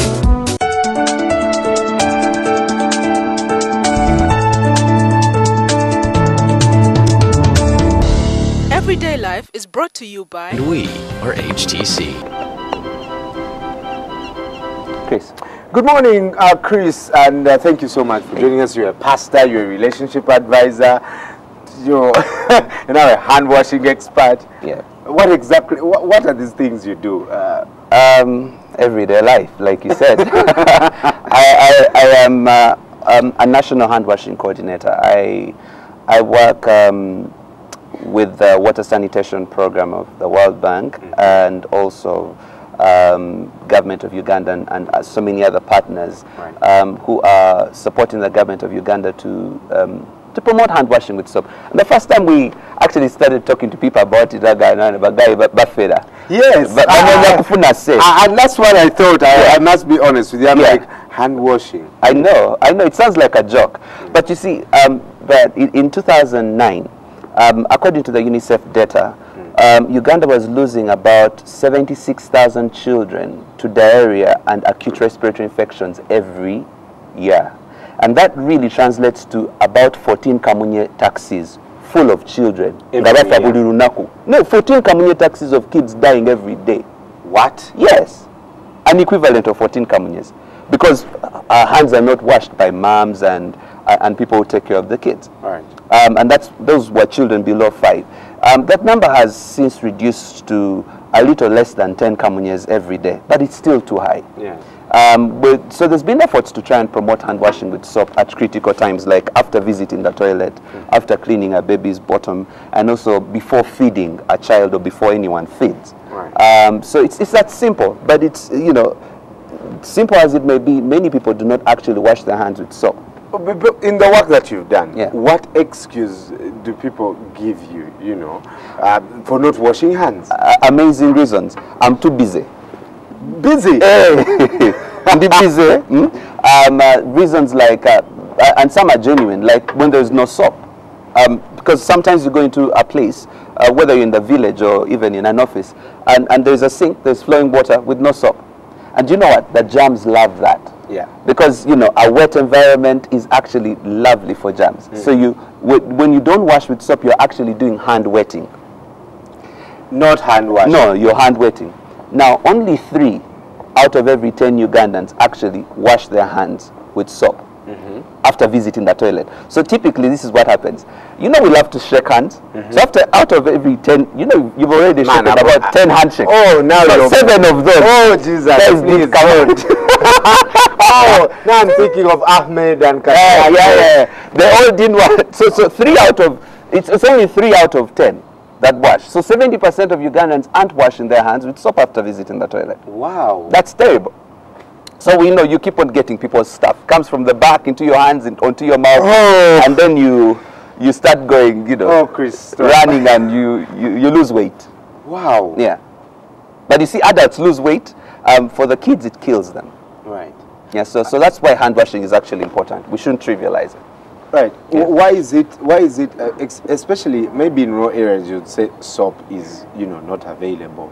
But in towns where, for example, now me, I get here, of course I greet as many people as I can. I know there's soap in the bathroom, but still I go, and I'm not even saying I'm busy.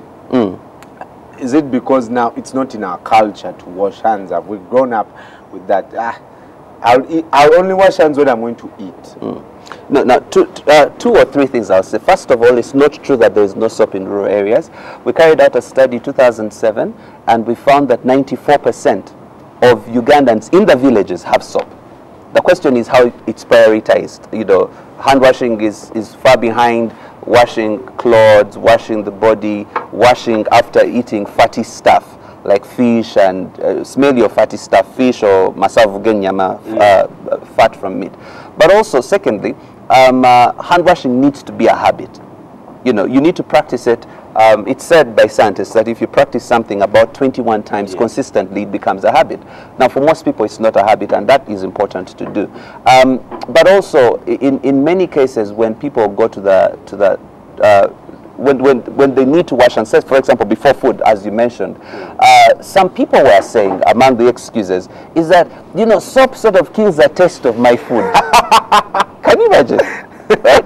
And yet, actually, when you wash the lather, and you rinse your hands well, it doesn't smell. I do it all the time. I've done it for years and years and years, and it doesn't spoil the taste of the food. My wife has, I don't know if this is a word, it's called germophobia, I think. Yeah. She has so much phobia for that. So when she goes to the toilet, she washes her hands, and you'll see her struggling to open the door. Yeah. Some of us will wash their hands and just touch the door and get out. Yes. Or you get to your desk and still touch the mouse. Yeah. What's the essence of washing the hands if still, I'm still going to go and... I'll tell you what, here's the thing. When you go to the gents, for example, and a guy comes from doing the big job, a number 2, and you know, the guy just walks past you, you are, say, the urinal, you see the guy walking, and you're like, dude, did you just leave? Yeah. He has gone out with a heavy germ load on the hands.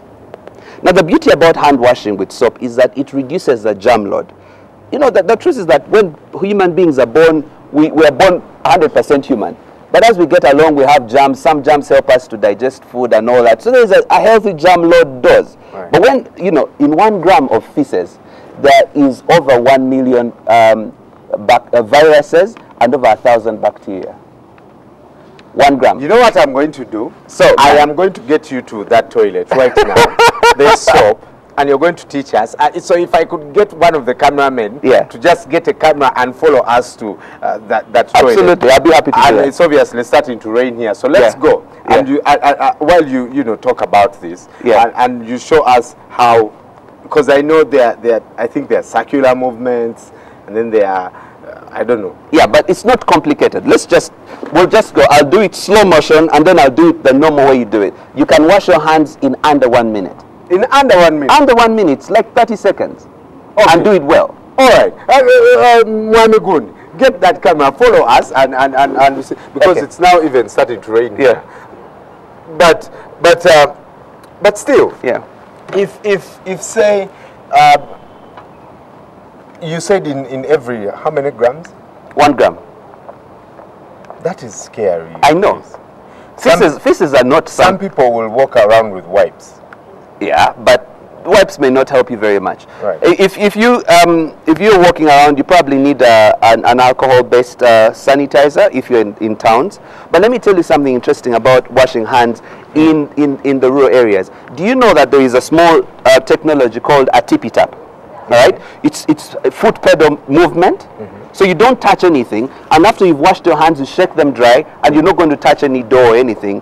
It's actually more healthy to use a tippy tap to wash your hands than to use a tap. Right. Because the guy who hasn't washed with soap and just used water also puts their hands there.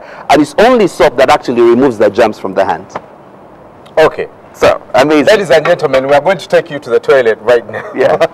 Okay, so let's get one of those cameras to follow us while we also run away from the rain and go and teach these guys how you can wash, ably wash, you know, your hands. Yeah. Okay.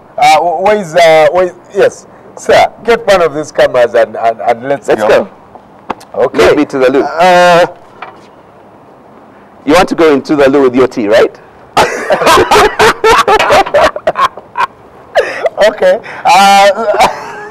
That was weird. Yeah, I know. Right. I think let's pass it. Let's pass it. Okay. Today you're going to learn how, and we're doing this live, and you know, someone should help Julius Banangi, Mr. Daka Bakari, the camera, and okay. All right.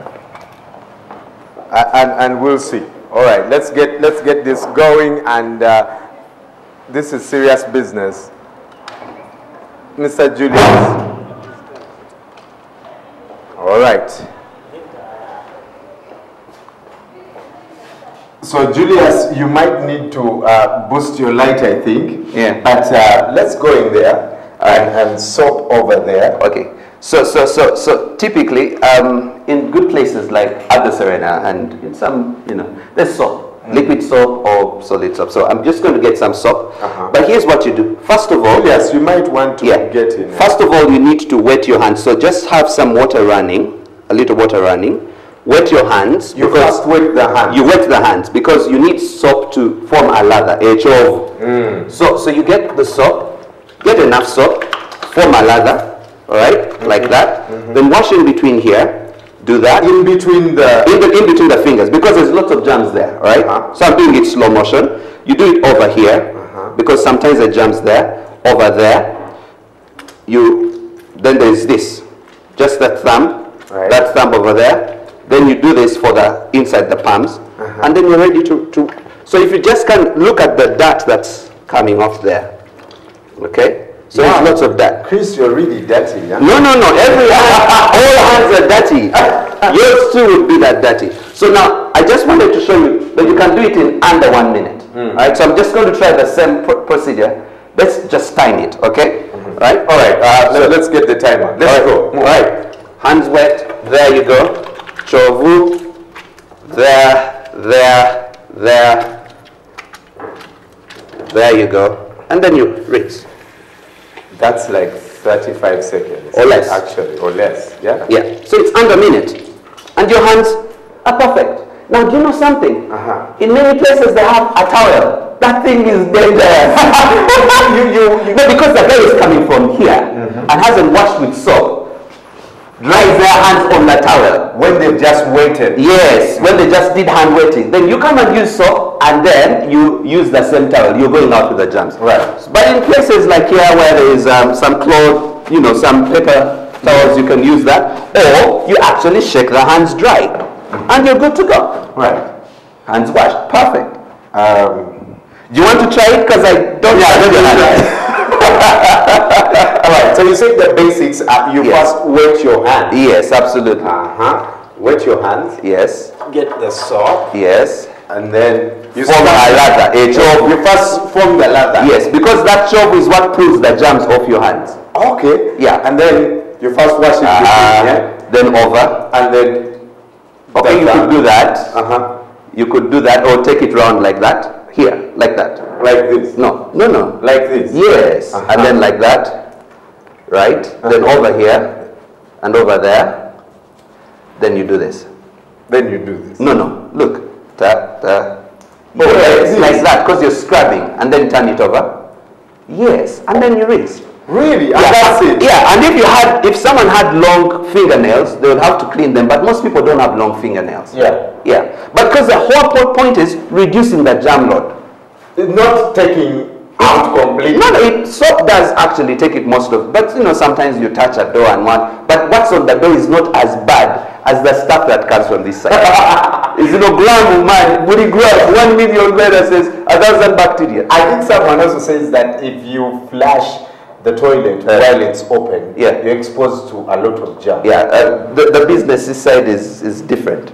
But you wash your hands with soap and it will be perfect. All right. Yeah. And rinse. Yes, absolutely. That's how it works. Oh, banana. These things of just putting lather and you just... Yeah. And what I would like you to try, I wish there was some food for you. Because shake your hands dry. You could shake them dry. In a minute they'll be dry. Or you could use a paper towel. But guess what? If you actually just smell your hands right now, do those smell like hands that would spoil the taste of food? No, it really smells nice. Yeah. But here's the thing we need to talk about hand washing. Most hotels, when you're going to have, this 8-course meal, and you're asked to wash your hands, you know where they send you? Right here. There's no hand washing facility at most toilets, at most hotels where you eat from. There's no sink. So they send you to the washroom where you do this business. Now, whoever thinks that you think about this business as well as your eating place? Some people will have towels. For example, if you're seated, the guy will bring a towel. Yeah. Is it likely also to reduce? If a guy left here without washing their hands with soap, do you think that towel will help very much? So So it never. Would you use those hands if a guy left here without washing with soap and then they gave him a towel and he's feeding you? Would you allow those hands to get food into your mouth? I don't think I'd think about where he has been. No, but if you knew, would you allow those fingers to feed you? No. So why do we do it? What is the use of wipes then? Because I see many women walking. Let's just say it's a feel-good. It's a feel-good. If you're using an alcohol-based sanitizer, it actually kills the germs. The dead germs stay on your hands, but they're dead at least. Right. Hand washing with soap takes the germs off, whether they're alive or dead, whether it's medicated soap or normal soap. It's perfect. And that's why we actually are promoting this a lot, even in the villages. It's saving lives, saving money, saving school time for kids, because, you know, when you get the area, you can't sit in the class. Right. You'll be saying, teacher, excuse me, teacher, and then you're coming here all the time. Right. Well, 1 in 3 people. Only 3 in 10 people wash their hands with soap. So 7 out of the 10 handshakes you had were of people who left this place and didn't wash their hands with soap. Well, some shocking statistics there, and now we can. Yeah, now your hands are clean. But we're still in the place of. Reduced germ load. Chris from the hand washing project. Yeah, hand washing secretariat. Right. Here to tell us about, you know, how you can do it right so that you reduce the germ load. 1 million germs.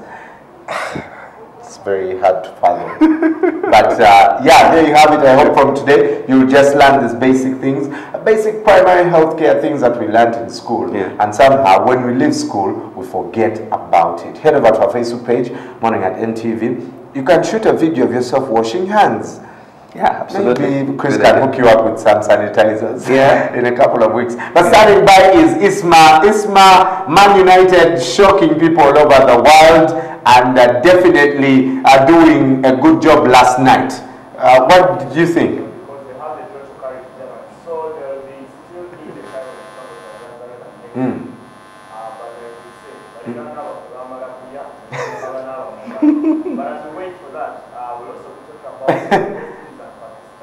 All right.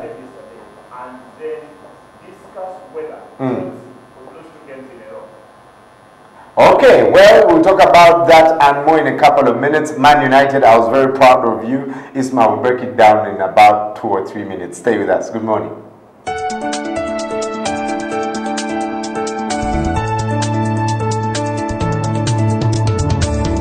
Everyday Life was brought to you by... And we are HTC.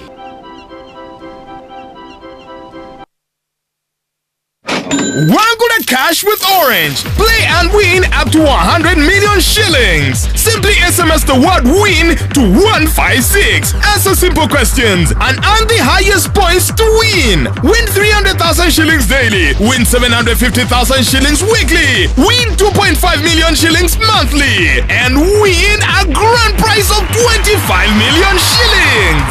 Wangula Cash and become a millionaire. Each SMS costs 800 shillings. Opportunity, happiness, fun changes with Orange. Today changes with Orange.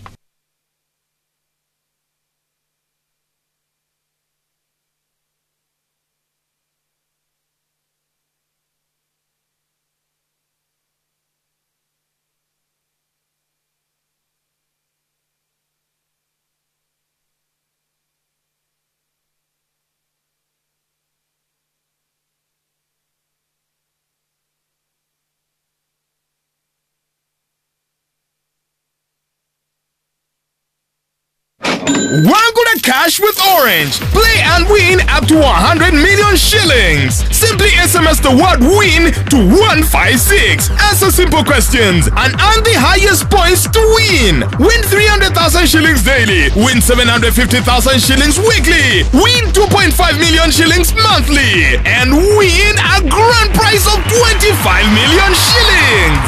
Wangula Cash and become a millionaire.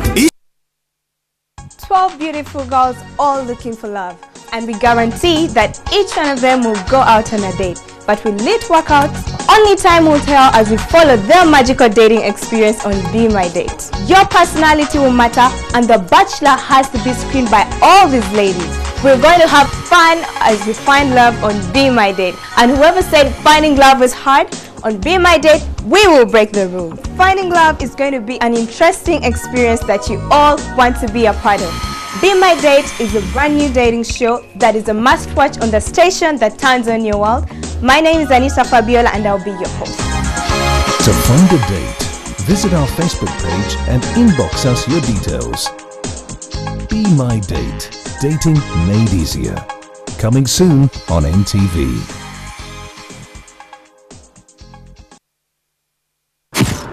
A wife who you got through the office will be very insecure about you working in another place. Always hunt up, don't hunt down. You mean what? Go after your superior? How dare you suggest that when a woman is aggressed against, we should look at the person who's been aggressed against? Let the couple be. Let them sort out their issues.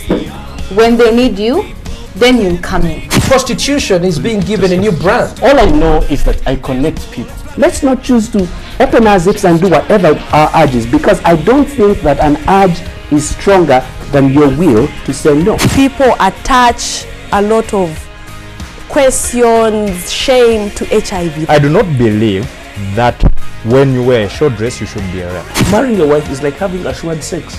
Anytime you come, you must have. Yes. To raise a population that has no clue how to be men. Can you bring out a quality family? I don't get married for my family.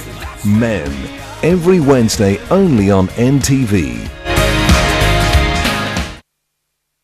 Hey there, Mr. Krabs! Are you ready to party? I like to move it, move it. I like to move it, move it. I like to move it, move it. You like to move it, move it. Wow! Hello, fellow motor enthusiastics. Oh, Mr. Krabs, isn't there any way for us to return all of them back to normal? Hey! How'd he do that? The Red Ranger's a bigger problem than I thought. It's time to finish this thing up! What can I do to make them love me again? What are you drawing, Kitty? Mega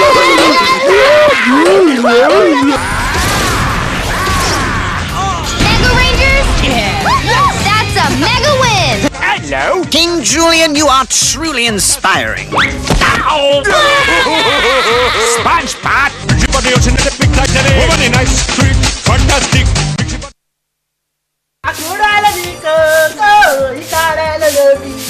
Oda, I no go stop to the singing. No problem. Keep singing. This singing will put you in trouble very soon. You won't believe it's the boy's father that inflicted such injury on him. Just because he stole 50 naira. 50 naira for that matter. That man should be arrested. Oh, how God. How I wish I could just see that man and give him a piece of my mind. Abigail, I don't care if you're chatting with Barack Obama. When you're at work, you learn how to detach yourself from that phone else to get you into trouble. Whatever. I mean, you should be happy that a pilot is asking your friend out. My brother, I learned that 3 armed robbers tried to rob a man as he came out of the bank at the junction before the express. Don't try to be the hero. You won't kill me. Do you know how long I've been waking you up quietly and you refuse to wake? Now you can't interrupt someone. I'd like to pray with you, nurses, being the vessels that the Almighty God has been using to heal His people. Okay. Can someone please talk to me? What is going on? Who is she? See, I hate cheating in my life. I hate cheating and nothing will make me have 50 kobo to that money I already get you.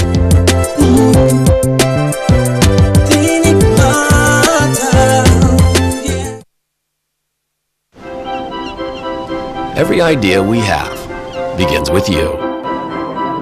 The way you connect. Good morning. How you browse. How you share. And how you interact with the world around you. Your relationship with your God is the most important thing. Have a company of people who have got a similar mindset. How do you want people to think, feel, and act after your talk? In other words, what's your objective? You inspire everything. Because in the end, innovation doesn't really matter unless it does something that really matters to you. And we are HTC.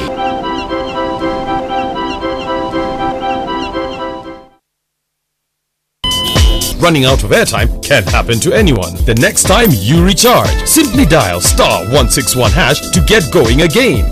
On the next episode of Destiny River. Solana found a treasure. Allah, Allah.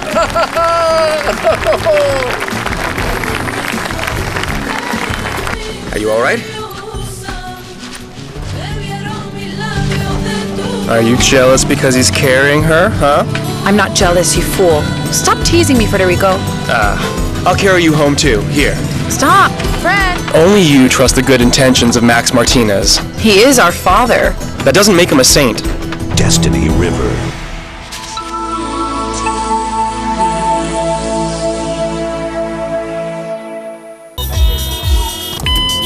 At Orange, we know that running out of airtime can happen to anyone. That's why we bring you Wetase. Simply dial *161# to get going again. Convenience changes with Orange. Today changes with Orange.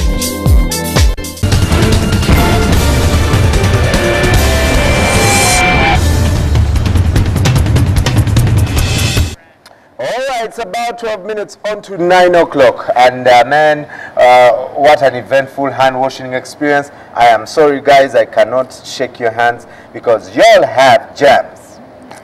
You need to go to the toilet. Brian, balirwana baffe bamala kulya ne balyoka banaaba mu ngalo. So no. My hands are clean and ready for food. I want to smell. Your mouth might have jam. I missed you yesterday. I missed you. I don't know about him, but I had NTV, I had Abeka Wenja in the flesh. Yeah, I think, well, I've always respected these guys. They are very brilliant men. And Abe Mchibi, I've worked with him, and he's one of the most professional men I know. And Katolu Bwama, one of the most professional comedians I know. Abu, obviously, you know, this guy is brilliant. Right from Radio 1, I followed his career, and it was an honor to do what they do. It was really an honor. And yeah, it's brilliant. And a birthday, happy birthday to Helen at UCC, and yes, Bananga Digital Broadcasting, Harriet here at NTV says happy birthday to you, and yes, Tugena Kuchima decoder, and UCC is in the thing. But happy birthday, my dear, and may you bring us cake, because here in Uganda, when it's your birthday, you're supposed to give us cake, yeah? I mean, nene. Yes, and to all Kaliso CBS from Radio Bujaja. Yeah. A message. A message. Okay, let's talk sport before we go haywire. First of all, local cricket. Another university league, Isma. How many shall we have? We might have as many as the number of universities, and knowing that there are over 30 licensed by the National Council of Higher Education, we could have as many university leagues as we could. Because we already have a football one, we have a basketball one that is ongoing and is only a month old. Now, I think it's a trendy thing to do for all federations, and I think it's a bright thing for them. Because it's a wise move, you think? I think it's a wise move because I think most of Ugandan sportsmen disappear after their A-level. When they join university, they don't get to play again, most of them. I know for the football sense, where a large percentage of footballers don't go through the education system that the rest of us do, is that most of the footballers are lost between the age of 16 and 20, and then they resurface when they're about 23, 24.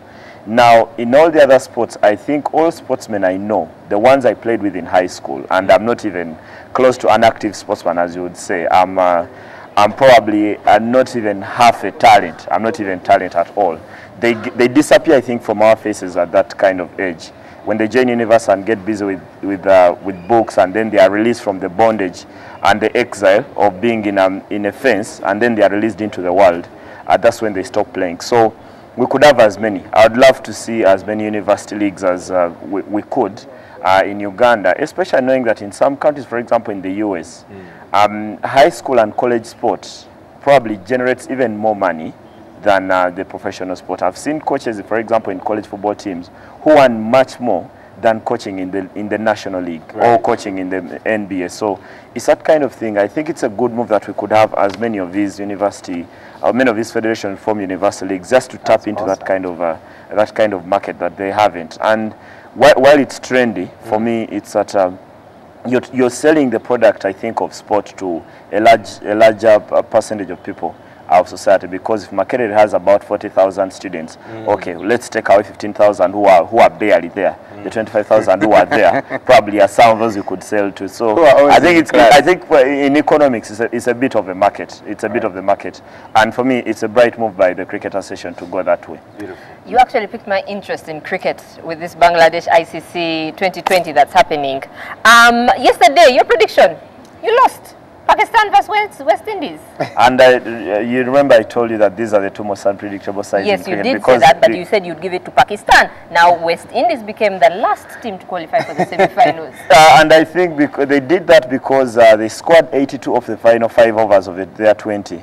From the over number 16 to 20, they scored 82 runs. That's quite a mammoth target. And after they had been pinned down by the Pakistani spinners, and I thought West Indies were struggling at the start of the game, when they had Dwayne Bravo, the captain, and then Darren Sammy, for me, one of the best finishers in world cricket. When they got that 82, I thought Pakistan were done and dusted. But even then, after West Indies set for them 167 to win, Pakistan to get ball out for 82 is a bit of a travesty. I think at this level you've got to play better than this, and Pakistan didn't, and thus you pay the price. But it would have been also unfortunate had the defending champions from the last tournament have been knocked out at this stage. So they are through, and they will be talking about them again tomorrow as they play Sri Lanka in the semi-final, in the first one, and then the second one between India and South Africa. Looking forward to this. India all the way, always been. But I'm not sure we'll win this. We'll see. Yeah, we'll see. This guy, you know, he is my definition of crushed and you rise up again. Yeah. Tiger Woods, a symbol for golf for many years, and until Vijay Singh came. Yeah. But still, he's back now. You know, he's the world #1, but he's going to miss his first major. What does this mean for the organizers? Like you said, I think when Tiger Woods needs his golf catches a cold, because he's that kind of person. He has this overbearing appeal among his golfers. And actually, at the time when he had stayed away from the game, especially after the things to do with infidelity, when he did cheat on his wife, Ellen Woods, TV ratings in America, by the way, did fall by huge margins. When Tiger plays, televisions make a lot more money because cable TVs, people are paying money. You know, where you can pay for only that you watch to watch the Tiger Woods playing. And now when he's not playing, they lose a lot of money. But the reason here is that he's been suffering with a bit of his back. About 3 weeks ago, he pulled out of the tournament because of struggling with the nerve in his back, and he opted to undergo surgery yesterday morning in Florida, and that means that he won't be playing at the Masters. That is next week. So they are going to be missing something. I think the television companies are thinking, okay, we are going to lose a lot of money. The golfers will love this competition. While he's world #1, he hasn't won a major since that one. He won back in 2009 at Torrey Pines on one leg. So while I'm one of those who follow Tiger Woods religiously, while the Masters will miss him, I don't think he was going to go there and win. Yeah. He hasn't been the player that he once was, but even then when he's made it back to the top as world #1, he hasn't got that close to winning majors yet. I hope he goes on and wins, and because the golfing world is fascinated by him going after the Jack Nicklaus record. He's won 14 majors, and everyone wants to see him go and break that 18. Yeah. And he's already getting close to Sam Steed. Among his PGA Tour Championship is won because 179, and Sam Steed 182. So I think missing in this one will give an opportunity to so many golfers. I would go for, I think Adam Scott will be one of those who is looking forward to this. Justin Rose did win a major last year. So there are all these things, but only Tiger sustained this kind of success. You talked about Vijay Singh and Danny Els. There have been all these golfers who come in and are #1 for a few weeks, or go and win a major when Tiger is away. But when he's in, the golfing world is happy. And this, for me, is extremely unfortunate that he can't play at the Masters. But probably it gives him time to heal, and by the time we get to the other majors of the year, he should be in good shape to go for that 15th major. I'm really hoping that one day he's on 19 majors. It's one thing I'll throw a party for. Okay, moving on. You were taunting people yesterday on Facebook, Dakaba Chigongo. Bet here, bet 50,000 if you think Manchester United are going to beat. And actually, when I was on Facebook this morning, I actually thought Man U had won. What can you say about the game? Everyone who bet and lost, sorry. But he goes running all the way to the bank, and yet people lost their 50K. It was quite great. It was quite simple. I think this was as good a performance as David Moyes has managed to milk out of his Manchester United side. They've struggled the entire season. But in terms of the tactical setup, he's not that tactical manager. This was as good a performance, especially in the first half when under a barrage from Bayern Munich. I thought they defended well. I think that's how you defend resolutely against teams that keep the ball. And we saw several years when Pep Guardiola was in charge of Barcelona that many times when you cut out that pass from a Guardiola team, they don't have a plan B. Probably this Bayern Munich does. But then Man United should be kicking themselves about this, because I think they should have won. They had the better chances. There was a chance at the start of the game to Danny Welbeck, which I thought he didn't do anything wrong to Javi Martinez. That should have counted. He had another one where he tried to chip the goalkeeper instead of shoot. That should also have counted. Then they take the lead through Nemanja Vidic. I thought they should have held on a bit more. Probably they should have thrown in another person into the midfield to help them when they were leading by a goal to nil. Probably Darren Fletcher would have done the job. And then Bayern get the equalizer of Bastian Schweinsteiger, who is eventually sent off. But I thought in terms of performance, Man United and their fans, David Moyes and the fans couldn't have demanded more. I thought this was as good a performance in a season that has very few memories and actually very many nightmares for United. They'll go to Germany believing they could get the result. Who knows? Stranger things have happened in football. This wouldn't be the most strange thing. Is Pep the kind of coach? Because I think one of the reasons why I respect Pep is he's not the kind of coach, even if he beat Man U 10 goals yesterday, he would still have, he's the kind of coach to tell his team now beat them 20 while they are at the Allianz Arena. I love his grid. I've got to say I love his grid, and probably the most successful people in our society are more greedy than the others. And one of the things I was fascinated by Sir Alex Ferguson over the years is that winning only brought more appetite, and Pep Guardiola is that kind of man. That's why he won 14 trophies at Barcelona in 4 years. So you'd love to see that kind of grit, and I'm thinking they've left themselves in quite a hole. They're going to that second, whatever Pep Guardiola thinks about where they still, while Bayern still remain favourites, I think them not having Javi Martinez, them not having Bastian Schweinsteiger, with that Thiago Alcantara out injured, while Dante returns to the back, and we'll talk about that next week when they go into the second leg on Wednesday night. There is a lot of things that's got to work out, especially in the midfield, for them to get through. I don't think they can score 5 against United. They probably just need to do enough to get through. Okay, Chelsea tonight. What you are saying earlier, do we think they can lose twice in a row? I mean, they lost to Crystal Palace, but now with PSG. It's very hard to see a Jose Mourinho team lose 2 games in a row. It's very, very hard. Really? Yeah, I think it's very hard. They don't lose 2 games in a row that often. And I was seeing a bit of Twitter banter between the accounts of Chelsea and then PSG yesterday. PSG is a good team. It's a very good team, because they made it to the quarterfinals last year. They only lost to Barcelona. The team that has invested a lot of money. It took them about 8 years to get back to this stage, and now they are here. I think they'll go into this one knowing that they need to win their home fixture. If they don't win in Paris, PSG, then they could as well be out. I don't expect them to win at Stamford Bridge, and I would back them to get this result. This is going to be a very dirty game. These are teams that have players who can kick. If you put Arsenal in the middle, they would kick Arsenal out of the pitch. Right. Because they have Thiago Motta on the other side, who was a loyal servant and a bit of a commander when he was at Inter Milan with Jose Mourinho. He would send him out to go and kick everyone on the pitch, and he did perfect. Chelsea, we know how they play. Even if they don't have Nemanja Matic in the middle, they could have David Luiz or whoever they put out there. I think they could go out there and kick. For me, I'm looking at a very physical contest, but it will be decided for me because of the firepower PSG have at the front, with Edinson, Cavani and Zlatan Ibrahimovic. You back them to score at least a goal. Do Chelsea score if Eden Hazard doesn't come to the party? I don't see. Probably PSG will win this one, but not do enough to get through next week. Probably, obviously, Manchester United was on our head, so we forgot Barcelona. That was really the main event of the night. But Atletico, and Barcelona, what did you think? It's now 1-1. Barcelona will still be favourites to go through. But I have watched, this is the 4th time this season, I've seen Barcelona play Atletico, and there is nothing between the two sides. That's why at this point I want to make a very bold prediction. I think Atletico will knock out Barcelona. Yeah. I thought last night probably Barcelona had no business going a goal down when Diego did score that brilliant goal for Atletico. And then eventually Barcelona, like we know the good team they are, they play their crisp passing game and then get through, and Neymar gets them that goal. Brilliant goal. Brilliant goal from Barcelona there. So for everything that Barcelona have been, they don't have the luxury of that second leg at the Camp Nou. And in the years when they've been dominant in Europe, they normally get the luck of that second leg at the Camp Nou. And these are extremely good players. They can decide to switch on in that one moment. Iniesta and Messi especially. They switch on in that one moment. I remember when I was watching them against Man City in the last round, they seemed like this is the game that meant everything to them this season. So in that kind of sense, I have a feeling that while Barcelona will be going to the Vicente Calderon very confident, Atletico for me is one of the best teams against Barcelona. The reason is that they play the kind of football that Barcelona don't like. They're extremely physical.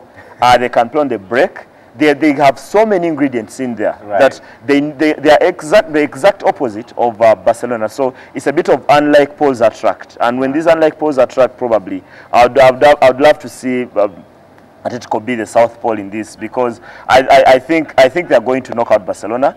I thought they got the result they wanted at the Camp Nou. They don't concede many, and Barcelona would have to score twice to knock them out at the Vicente Calderon. If that were to happen, I would give up to what Barcelona the team is. All right. And tonight, obviously, Madrid going on to also face Dortmund in the Champions League, and Chelsea against PSG. You can watch those games. Get more details later at 1:30 p.m. on Omomori. Coming up, the African Proverb.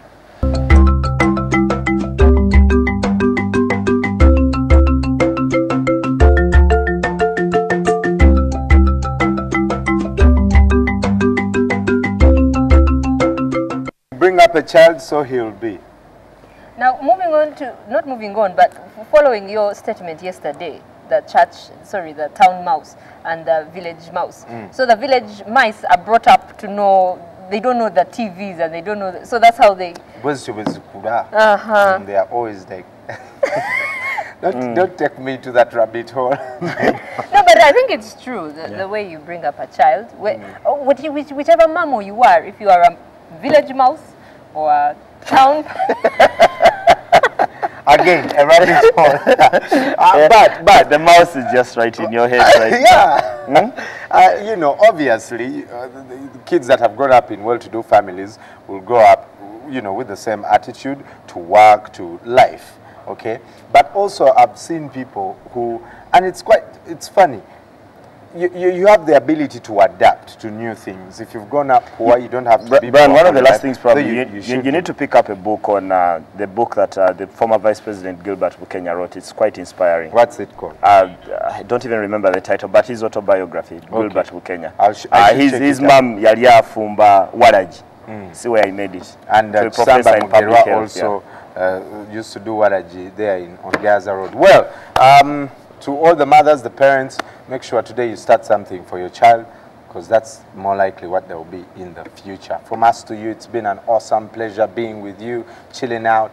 Until tomorrow, take care of yourself, and hasta la vista, baby.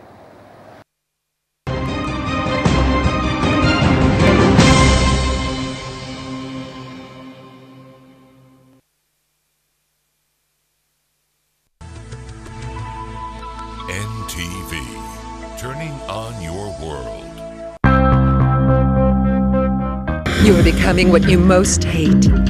A cold and ruthless woman like Antonia Guerra. My mother's alive. I am not Antonia Guerra. I am not. Here's your... Miss Constanza! Miss Constanza! You had contempt for me. You canceled me out as a person and as a man, and I should really kill you for that. Stop, enough.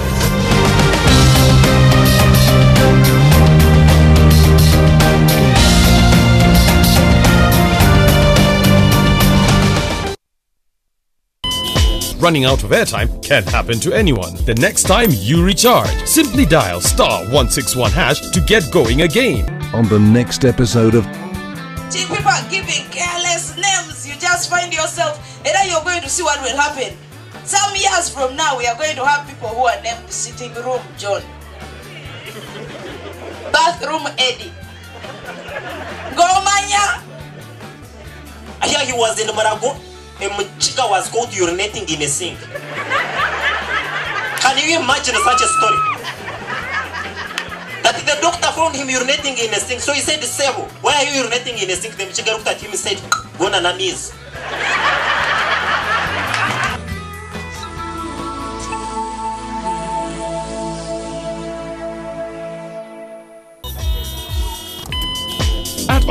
know that running out of airtime can happen to anyone. That's why we bring you Wetase. Simply dial *161# to get going again. Convenience changes with Orange. Today changes with Orange.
Hakuna wa kufanana naye, hakuna wa kulinganishwa nawe, hakuna wa kufanana nawe, hakuna mwingine kama wewe Baba, hakuna wa kufanana nawe, hakuna duniani yote Baba, hakuna wa kufanana nawe. Haleluya Jehova,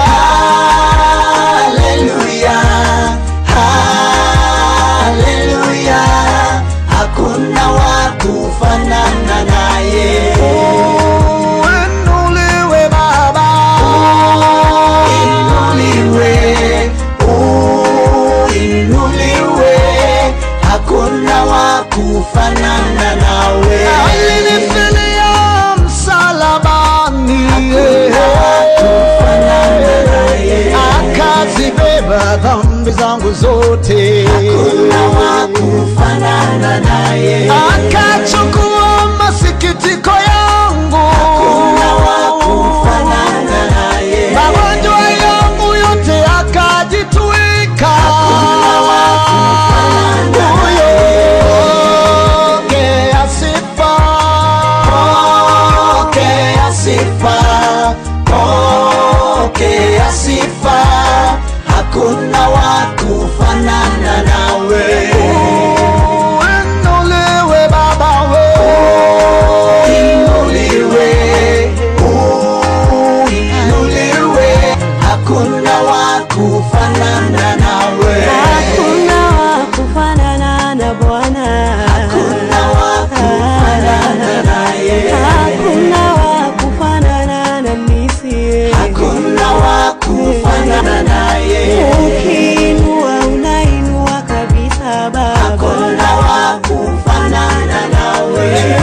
Mbinguni hakuna kama wewe, hakuna wa kufanana nawe. Pokea sifa, pokea sifa, pokea sifa, hakuna wa kufanana nawe.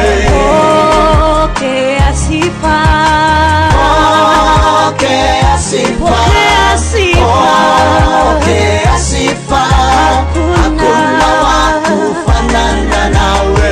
milele hakuna kama wewe, hakuna wa kufanana nawe. juu mbinguni hakuna kama wewe, hakuna wa kufanana nawe. maishani mwangu hakuna kama wewe, hakuna wa kufanana nawe.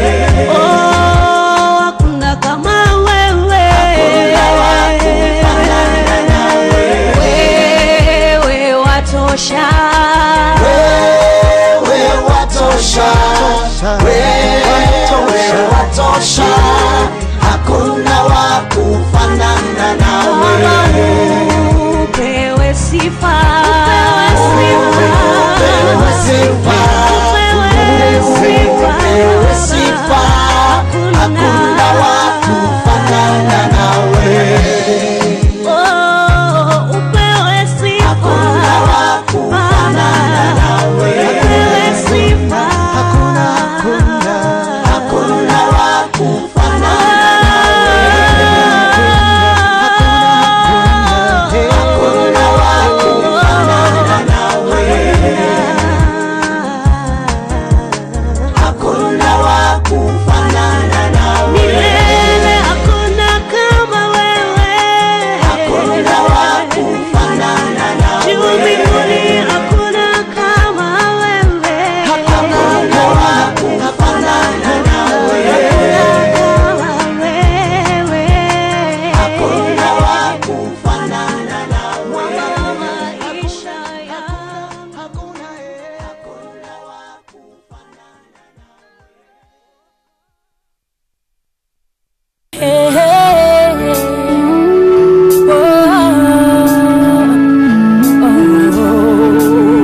kukataliwa, mtu wa huzuni nyingi, ajuaye mateso. Wanadamu tulikufichia uso, kukuona bure. Hata hivyo udhaifu wetu, huzuni zetu lichukua Yesu. Mijeledi kutibuliwa na makosa maovu yetu, adhabu kubwa ili sisi tupate amani. Kwa majeraha Yesu sote tumepona. Asante Yesu kwa neema na wokovu wako. Yesu ulibeba yote, makosa maovu yetu. Ushasema Yesu, haleluya. Ulibeba Yesu, ulibeba yote, msalaba. Ulibeba yote, oh, asante Yesu, yote yamekwisha, msalaba. Ulibeba yote, kuonewa na hata kuteswa, ila wewe Yesu hukusema chochote Baba. Kuongozwa kama kondoo kwenye kichinjio, ulinyamaza kimya Baba. Hata hivyo kukataliwa na wote walio hai, kufanyiwa kaburi Yesu pamoja na wao. Mapenzi yake Bwana kuwa uteseke, maisha yako Yesu sadaka ya hatia yangu. Ulibeba yote, haleluya.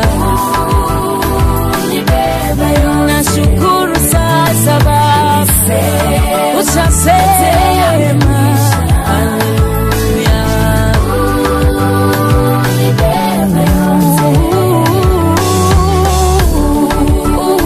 Ulibeba yote, ushabeba. Ulibeba yote, oh, asante Yesu, ushasema, yamekwisha Baba.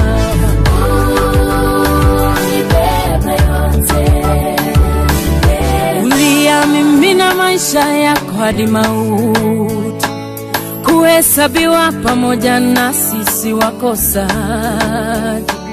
Dhambi za wengi ulizichukua, kutuombea sisi wenye makosa. Ingawa usawa na Mungu hukuona kama kitu cha kushikamana nacho, aya sawa na mtumwa kunyenyekea hadi mauti, mauti ya msalaba, kuokoa mataifa yote. Ulibeba yote, tuko huru sasa. Ulibeba yote, ulibeba yote, ulisema yamekwisha, yamekwisha Baba. Ulibeba yote, oh, haleluya. Ulibeba yote,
kule, nifike kule.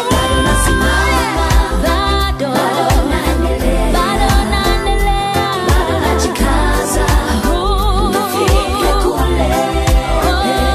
Bado nasimama, bado naendelea, bado najipa nguvu, bado najikaza, nifike kule.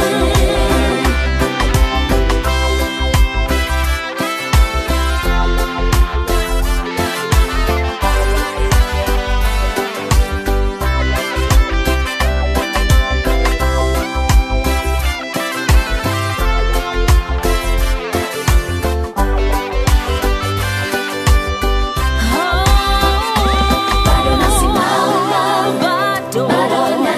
bado naendelea, bado najikaza, nifike kule, nifike kwa Yesu. Bado nasimama, bado naendelea, siangalii nyuma, bado najikaza, nifike kule. Usife moyo mama, usife moyo dada, bado wajikaze, ujipe nguvu, bado nasimama wewe, bado nasimama mama, bado naendelea, najikaza, nifike kule. Usife moyo baba, usife moyo, bado naendelea, najikaza, jikaza wewe, simama imara wewe, bado nasimama, bado najipa nguvu, bado najikaza, nifike kule.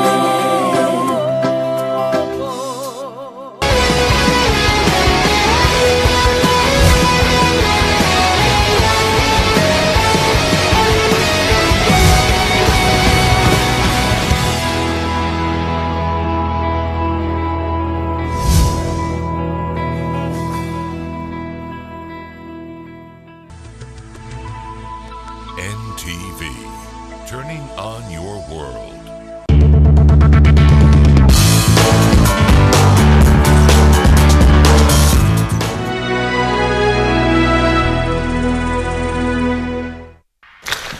Smelling nice and being tough can go together.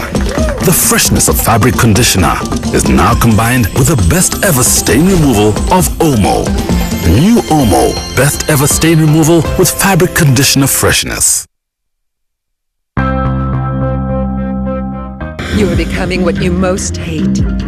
A cold and ruthless woman like Antonia Guerra. My mother's alive. I am not Antonia Guerra. I am not. Here's your... Miss Constanza! Miss Constanza! You had contempt for me. You canceled me out as a person and as a man, and I should really kill you for that. Stop, enough.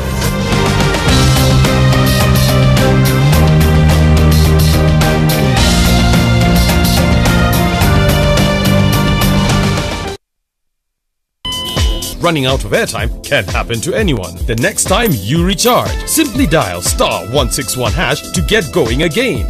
On the next episode of Destiny River. Solana found the treasure. Allah, Allah.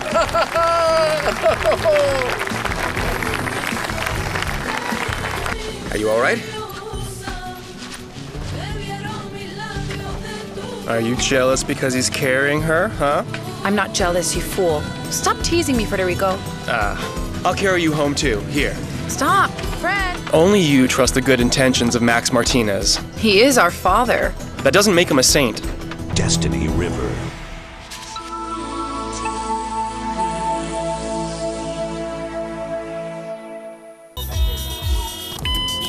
At Orange, we know that running out of airtime can happen to anyone. That's why we bring you Wetase. Simply dial *161# to get going again. Convenience changes with Orange. Today changes with Orange.